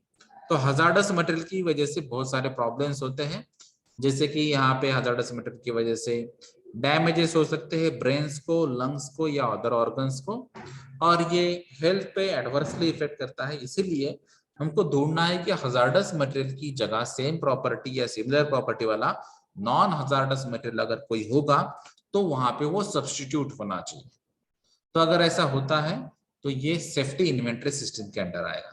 तो जैसे अभी हमने बात की थी कि ये MSIC रूल के अंडर पर्टिकुलर GFR में अगर आप देखेंगे उसमें भी ये कुछ क्लासिफिकेशन दिया है, क्वांटिटीज दिया है। MSIC रूल में भी शेड्यूल्स दिए हैं, शेड्यूल्स में भी बहुत सारे केमिकल्स लिस्टिंग किए हैं, जैसे कि नियर अबाउट 684 केमिकल्स की लिस्टिंग की है, और उसके मैक्सिमम परमिसिबल लिमिट्स दिए हैं, उसकी थ्रेशोल्ड क्वांटिटीज भी दी है। तो ये सब अगर लिस्टिंग में से कुछ केमिकल्स आप यूज करते होंगे तो उसका क्वांटिटी रिड्यूस करना, यूटिलाइजेशन रिड्यूस करना, या फिर वो पर्टिकुलर केमिकल्स की जगह नॉन हजार्डस केमिकल सब्स्टिट्यूट करना, इसके लिए आपको स्टडी करना होगा जो सेफ्टी इन्वेंटरी सिस्टम में आएगा। तो आप दोनों भी बातें चेक कर सकते हैं, एक तो क्वांटिटी वाइज यूटिलाइजेशन कम करना, या फिर उसका डायरेक्टली सब्स्टिट्यूट जो होगा मटेरियल वो चेक करना। तो इसके रिलेटेड आपको अलग अलग सेफ्टी ओरिएंटेड इंफॉर्मेशन लगेगी, जो भी मटेरियल्स होंगे या फिर वो मटेरियल की जो पोटेंशियलिटी होती है, जो प्रोबेबिलिटी होते हैं एक्सीडेंट ओरिएंटेड, उसके बारे में भी आपको सोचना होगा। On site of site emergency plan जो होते हैं MSIC रूल 1989 के हिसाब से या MFR 1963 के हिसाब से, वो इमरजेंसी प्लानिंग के बारे में भी आपको सोचना होगा। और अगर यहाँ पे मेजर एक्सीडेंट्स होते हैं या होने के चांसेस होते हैं तो उसको प्रिवेंट कैसे किया जाए, उसका रिपीटेशन कैसे अवॉइड किया जाए, तो उसके लिए भी आपको कुछ अलग अलग तरीके सोचने होंगे। जैसे कि यहाँ पे प्रॉपर डिजाइन है, या फिर प्रॉपर कंस्ट्रक्शन है, इंस्पेक्शन है, मेंटेनेंस है, स्टोरेज वेसल ओरिएंटेड, या फिर प्रोसेस प्लांट्स ओरिएंटेड, या फिर कुछ अलार्म सिस्टम्स, ट्रिप सिस्टम्स, या फिर dump tanks, scrubber system, water curtain systems, emergency procedure system, information जो भी MSDS टाइप में होती है या फिर और कोई टेक्निकल स्पेसिफिकेशन ओरिएंटेड हो सकती है। कुछ अलग अलग ट्रेनिंग्स यहाँ पे आप रिकमेंड कर सकते हैं, रन कर सकते हैं, कंडक्ट कर सकते हैं, या फिर प्रोटेक्टिव इक्विपमेंट वर्कर्स को आप प्रोवाइड कर सकते हैं। तो ये अलग अलग प्लानिंग आपको यहाँ पे सजेस्ट करनी होगी। तो स्पेशली जब हम मेजर एक्सीडेंट हजार्ड यूनिट की बात करें, मेजर हजार्डस मटेरियल की बात करें, केमिकल्स की बात करें, तो with in the periphery of 1 kilometre अगर ये पॉसिबल है कि जहाँ पे पॉपुलेशन ही नहीं होना चाहिए, तो ये एक अच्छा तरीका हो सकता है कि क्योंकि इनकेस अगर फायर या एक्सप्लोजन की केस हो जाती है तो ये पेरिफेरी में अगर पॉपुलेशन नहीं होगा तो पर्सन्स रिलेटेड इंजुरीज या फैटलिटीज होने के चांसेस कम हो जाएंगे। तो ये आपको चेक करना है कि विद इन 1 किलोमीटर यहाँ पे रेडियस होगी उसकी, जो वहाँ पे मेजर हजार्ड्स अगर होते हैं तो वहां पे कोई पॉपुलेशन नहीं चाहिए। अगर 1 to 2 किलोमीटर्स में लिमिटेड आपने रखी है डेवलपमेंट या पर्सन्स या लो डेंसिटी वाले केसेस है, तो वहां पे आपके जो वेयर हाउसेस है या जो इंडस्ट्रीज है उसके बारे में भी आपको सोचना होगा। तो ये पेरिफेरी या जो रेडियस लिमिट्स है उसके बारे में भी सोचना होगा। फिर एक कंसेप्ट प्रोडक्ट सेफ्टी, तो ये लीगल रिस्पॉन्सिबिलिटी है और जो मैन्युफैक्चरर है उसको भी इसको ध्यान रखना है, जो सेलर्स है, एजेंट्स है, सप्लायर्स है, तो उसको भी ये प्रोडक्ट ओरिएंटेड जो सेफ्टी है उसके तरीके के बारे में सोचना होगा, उसके जो कैरेक्टरिस्टिक्स है उसके बारे में सोचना होगा। तो यहाँ पे अगर कोई हार्म होता है consumer oriented, buyer oriented, user oriented, जो मेनली प्रोडक्ट की वजह से हो सकता है, या फिर कोई यहाँ पे लीगल प्रॉब्लम्स भी हो सकते हैं, तो ये प्रोडक्ट सेफ्टी आपको ध्यान में रखनी है। जैसे कि अगर आप स्टैट्यूटरी रिक्वायरमेंट देखेंगे इसकी, तो सेक्शन 7B है फैक्ट्री एक्ट का, जिसमें उन्होंने अलग अलग ड्यूटीज बताई है अलग अलग पर्सन्स की, जैसे कि डिजाइनर जो होगा उसकी ड्यूटी है, मैन्युफैक्चरर की ड्यूटी है, इंपोर्टर की ड्यूटी है और सप्लायर की ड्यूटी है। तो उसमें ये सभी ड्यूटीज में ये एक मेन बात है कि आपको प्रोडक्ट जो है वो सेफ रखना है, जो विदाउट रिस्क रखना है, और जो वर्कर्स है वो वर्कर्स की जो हेल्थ है वो हेल्थ पे एडवर्स इंपैक्ट नहीं होना चाहिए, इसके बारे में आपको सोचना है। तो जब भी प्रोडक्ट आप मैन्युफैक्चर कर रहे हैं, स्टोर कर रहे हैं, कन्वे कर रहे हैं या ट्रांसपोर्ट कर रहे हैं, तो वहां पर आपको प्रोडक्ट की सेफ्टी के बारे में सोचना होगा। ये ओवरऑल सभी की ड्यूटी होगी।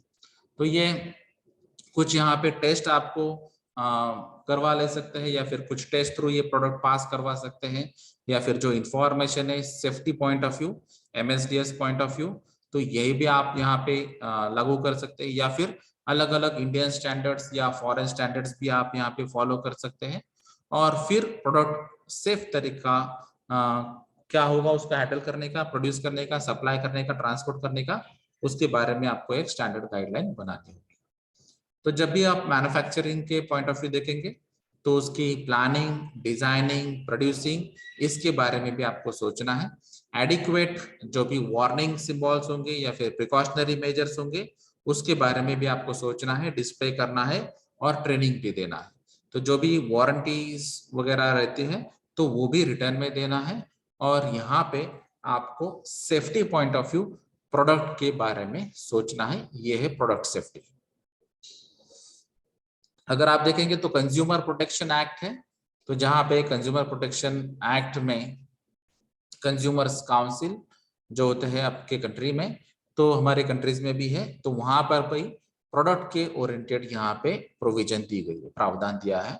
उसके अलावा जो प्रोडक्ट सेफ्टी प्रोग्राम्स होते हैं तो वहां पे पॉलिसी क्लियर होगी, ड्यूटीज होंगे, रिस्पॉन्सिबिलिटीज होंगे, और जो भी पर्सन्स यहाँ पे होंगे उनके अलग अलग ओरिएंटेड जो पॉइंट्स होते हैं, जैसे कि design, manufacturing, quality control, marketing या सर्विसिंग, तो ये भी प्रोडक्ट सेफ्टी प्रोग्राम्स में इन्वॉल्व होते हैं। तो इसमें मेन जो कमेटी होती है वो है chief engineer, sales manager, service manager, representatives, ये अलग अलग डिपार्टमेंट्स यहाँ पे इन्वॉल्व हो सकते हैं। तो ये जो कमेटी होगी तो ये कमेटी के अलग अलग फंक्शंस होंगे, और ये फंक्शंस में डिजाइन मेन फंक्शन होगा, फिर अगर कुछ चेंजेस की रिक्वायरमेंट होगी तो वो होगा, वार्निंग साइंस या सिंबल्स जो होंगे उसके लिए उसके रिलेटेड होगी, या फिर जो एक्सीडेंट हो चुके हैं उनके रिव्यूज और उसके जो क्लेम्स या एजुकेशन है उसके रिलेटेड इंजीनियर्स और ऑपरेटर्स को कुछ ना कुछ यहाँ पे जो ट्रेनिंग से या सजेशन से गाइडेंस देने का जो रिस्पॉन्सिबिलिटी वो उनके कमिटी का होगा। तो ये ओवरऑल प्रोडक्ट सेफ्टी कंसेप्ट है। फिर एक कॉन्टैक्ट स्कीम एक कंसेप्ट है जिसमें सुपरवाइजर्स डायरेक्ट करेंगे वर्कर्स को। तो ये सुपरवाइजर ये वर्कर्स को सभी को कांटेक्ट करेंगे और फिर उनसे कुछ बात करेंगे और ये बातों से ये अलग अलग सेफ्टी के जो पॉइंट्स होते हैं, जैसे कि आपको आई प्रोटेक्शन के लिए ग्लास या गॉगल्स वियर करना है, या फिर गार्ड आपको यूज करना चाहिए, या फिर जो वर्क बेंचेस होते हैं उनको क्लियर करना चाहिए, या फिर जो टूल कंडीशन है वो आपको रेगुलर चेक करना चाहिए। तो ये बहुत सारी बातें आप प्रोवाइड कर सकते हैं डायरेक्ट कांटेक्ट करके। तो सुपरवाइजर ने डायरेक्ट कांटेक्ट करके अगर ये बताया है तो ये कॉन्टैक्ट स्कीम बन जाती है, यानी कि आपको कांटेक्ट करके ये जो सेफ्टी के अलग अलग मैसेजेस है, गाइडलाइंस है, वो आपको यहाँ पे बतानी है। तो कुछ मेथड्स यहाँ पे है कि जो यूजफुल हो सकते हैं, स्पॉट करेक्शन या पीपल को मोटिवेट करने के लिए सेफ्टी एटीट्यूड्स के हिसाब से, तो वो भी आप तरीके यहाँ पे आजमा सकते हैं कि स्पॉट पॉइंट पे ही आप उनको गाइडलाइन बताएंगे, ट्रेनिंग देंगे और शॉर्ट ड्यूरेशन भी ही वो प्रॉब्लम सॉल्व हो सकता है। तो ये भी कॉन्टैक्ट स्कीम का एक अच्छा प्लस पॉइंट है। फिर एक कंसेप्ट है इसमें TLC यानी कि टोटल लॉस कंट्रोल। तो अगर आप देखेंगे तो एक्सीडेंट प्रिवेंशन में आपको अलग अलग तरीके यहाँ पे लेने चाहिए। उसमें मेनली आपको ह्यूमन इंजुरीज मिनिमाइज करनी होगी और इंजुरीज को प्रिवेंट करने के लिए, कंट्रोल करने के लिए जो तरीका है वो है टोटल लॉस कंट्रोल। तो प्रॉपर्टी डैमेज अगर आपको कंट्रोल करना है तो वो डैमेज कंट्रोल सिस्टम हो गया। अगर ह्यूमन इंजुरीज को अगर कंट्रोल करना है तो वो इंजुरी प्रिवेंशन और कंट्रोल सिस्टम हो गया। और ह्यूमन इंजुरीज और प्रॉपर्टी डैमेज अगर दोनों को भी आपको कंट्रोल करना है तो उसको टोटल लॉस कंट्रोल किया जाता है, या फिर टोटल एक्सीडेंट कंट्रोल कहा जाता है, या फिर टोटल इंजरी कंट्रोल भी कहा जा सकता है। तो ये जो कंट्रोलिंग टेक्निक है इसके लिए आप इंजीनियरिंग कंट्रोल भी यूज कर सकते हैं और टोटल लॉस प्रिवेंशन टेक्निक्स भी अडॉप्ट कर सकते हैं। तो ये एक पर्टिकुलर इवेल्युएशन है जो इंजरी ओरिएंटेड भी बात कर रहा है और प्रॉपर्टी डैमेज ओरिएंटेड यानी कि बिजनेस लॉसेस के बारे में भी बात कर रहा है। तो ये अगर दोनों लॉसेस अवॉइड करने हैं तो उसके लिए आपको अलग अलग टेक्निक्स की भी जरूरत हो सकती है। तो ये ऐसा प्रोग्राम है जहां पे आपको आइडेंटिफिकेशन करना है अलग अलग सिचुएशंस का, अलग अलग मेजरमेंट्स करके, और जो अलग अलग मेथड्स या कंट्रोलिंग के जो मेथड्स है, सिचुएशन से उसकी स्टडी करके आपको ओवरऑल प्रॉपर्टी डैमेज और इंजरी जो है, पर्सन का इंजरी जो है वो रिड्यूस करना है या फिर लॉसेस अवॉइड करने हैं। तो उसके लिए आप अलग अलग लेवल्स पे काम कर सकते हैं, जैसे कि इंजरी ओरिएंटेड अलग काम कर सकते हैं, डिसीजेस ओरिएंटेड अलग काम कर सकते हैं, प्रॉपर्टी डैमेज ओरिएंटेड अलग काम कर सकते हैं, फायर और एक्सप्लोजन ओरिएंटेड अलग काम कर सकते हैं, जो सिक्योरिटी पर्पजेस है उसके लिए अलग काम कर सकते हैं, पोल्यूशन ओरिएंटेड अलग काम कर सकते हैं, और जो प्रोडक्ट की लायबिलिटी या प्रोडक्ट की सेफ्टी है, और फिर ये सभी बिजनेस ओरिएंटेड आपको लिंक करना है। तो ये सभी बातें टोटल लॉस कंट्रोल सिस्टम में आ जाती है। तो इसका रिलेवेंस क्या है टोटल लॉस कंट्रोल का इंडिया में? तो अगर आप देखेंगे तो जैसे यहाँ पे जो पुराना एस्टिमेशन है एक्सीडेंट डेथ्स यहाँ पे नियर अबाउट 1,40,000 यहाँ पे इंडस्ट्रीज ओरिएंटेड बताए हैं। नॉन फैटल एक्सीडेंट्स उसमें अगर देखेंगे तो ये 5 लाख है। जो वर्कमैन कंपेंसेशन पेड किया है वो 500 लाख है। ESIC बेनिफिट्स दिया है उसमें कंपेंसेशन 20,000 लाख है। लॉस जो हो चुका है, डिफिशियंसीज जो पैकिंग में होगी, ट्रांसपोर्टेशन में होगी, स्टोरेज में होगी, तो उसके रिलेटेड अगर आप देखेंगे तो 5,000 करोड़ का मेजर लॉस हो चुका है। और फायर ओरिएंटेड जो लॉसेस है वो 2,000 करोड़ ओरिएंटेड है। तो ये फिगर्स क्लियरली इंडिकेट करती है कि यहाँ पे जो property damage as well as जो पर्सन ओरिएंटेड जो इंजुरीज है और उसके रिलेटेड जो कंपेंसेशन है, ये बहुत बड़ा फिगर है। तो ये अगर कंट्रोल करना है तो आप total loss control system apply करके यहाँ पे ये कंट्रोल कर सकते हैं। तो इसमें आपका मेन पॉइंट होगा कि आपको एक्सीडेंट्स या अनसेफ कंडीशन, अनसेफ एक्शन पे आपको कंट्रोल करना है, उसके सिम्टम्स फाइंड आउट करने हैं। जो भी सर्कमस्टेंसेस यहाँ पे आते हैं जैसे कि सीवियर इंजुरीज होने के चांसेस है उसको कंट्रोल करना है, या फिर जो सेफ्टी सिस्टम्स है उसके ओरिएंटेड अवेयरनेस क्रिएट करना है, जो मैनेजमेंट है सेफ्टी एफर्ट्स ओरिएंटेड जो भी आपके गोल होंगे, जो भी प्लानिंग होगी, ऑर्गेनाइजिंग, कंट्रोलिंग, इसके बारे में भी आपको ठीक तरह से सोचना है। और जो रिस्पॉन्सिबिलिटीज और अकाउंटेबिलिटी है सेफ्टी परफॉर्मेंस ओरिएंटेड मैनेजमेंट्स की, वो प्रोसेस के बारे में भी आपको ठीक से ध्यान देना है। तो जो भी फंक्शंस होंगे तो ये आपको अलग अलग operational oriented, process oriented errors find out करना है। और फिर यहाँ पे आप दो तरीके यहाँ पे चॉइस कर सकते हैं, जैसे कि जो फंक्शंस ऑफ सेफ्टी है वो मेनली है by searching for root causes. तो आप बेसिक रूट कॉज या इमीडिएट रूट कॉज जिसको हम कहेंगे, तो ये रूट कॉजेस भी आप फाइंड आउट कर सकते हैं एक्सीडेंट ओरिएंटेड, या फिर जो इफेक्टिव कंट्रोल से या फिर यूटिलाइजेशन से नहीं है, तो बाकी कुछ सर्टन क्राइटेरिया से भी आप यहाँ पे टीएलसी कर सकते हैं। तो ये टोटल लॉस कंट्रोल के लिए अलग अलग फंडामेंटल मेथड भी आप अडॉप्ट कर सकते हैं।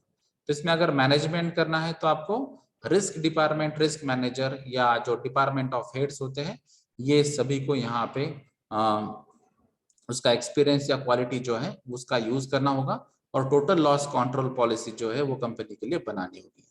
तो लॉस प्रिवेंशन जो कमिटी है वो अगर एग्जीक्यूट हो जाती है, पॉलिसी के हिसाब से वो काम करते हैं, उनको रिस्पॉन्सिबिलिटीज अगर क्लियर है, तो उस हिसाब से जो एम्प्लॉयज का सिलेक्शन है, प्लेसमेंट है, ट्रेनिंग है, पार्टिसिपेशन है, जो सेफ्टी के ओरिएंटेड डिजाइन से, सेफ्टी ऑडिट से, सेफ्टी चेकलिस्ट है, या जो सेफ्टी गोल्स है, वो आप इजीली अचीव कर सकते हैं। तो इसमें मेन स्टेप्स जो है वो 4 स्टेप्स है।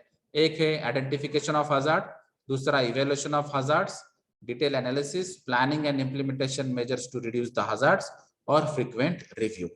तो मेनली आपको हजार्ड आइडेंटिफाई करना है, इवैल्यूएट करना है, प्लान करना है, इंप्लीमेंट करना है, और फ्रीक्वेंटली रिव्यू भी करना है। तो आपके अलग अलग स्टेप्स में मॉडिफिकेशन भी हो सकते हैं, करेक्शंस हो सकते हैं। तो इस हिसाब से आप ये टीएलसी अप्लाई कर सकते हैं। और उसका जो मेन इंटेंशन होगा, तो मेन या मटेरियल के जो डैमेजेस है उसके ओरिएंटेड मिनिमाइजेशन करना, या फिर जो अलग अलग डिपार्टमेंट्स है, स्टैट्यूटरी रिक्वायरमेंट्स है, स्टैंडर्ड्स है, या फिर एसओपीज है, उसको लागू करना, और उसके हिसाब से ओवरऑल टोटल लॉस कंट्रोल करके आपको ये सेफ और इफिशिएंट वर्क प्लेस आप यहाँ पे बना सकते हैं। Thank you.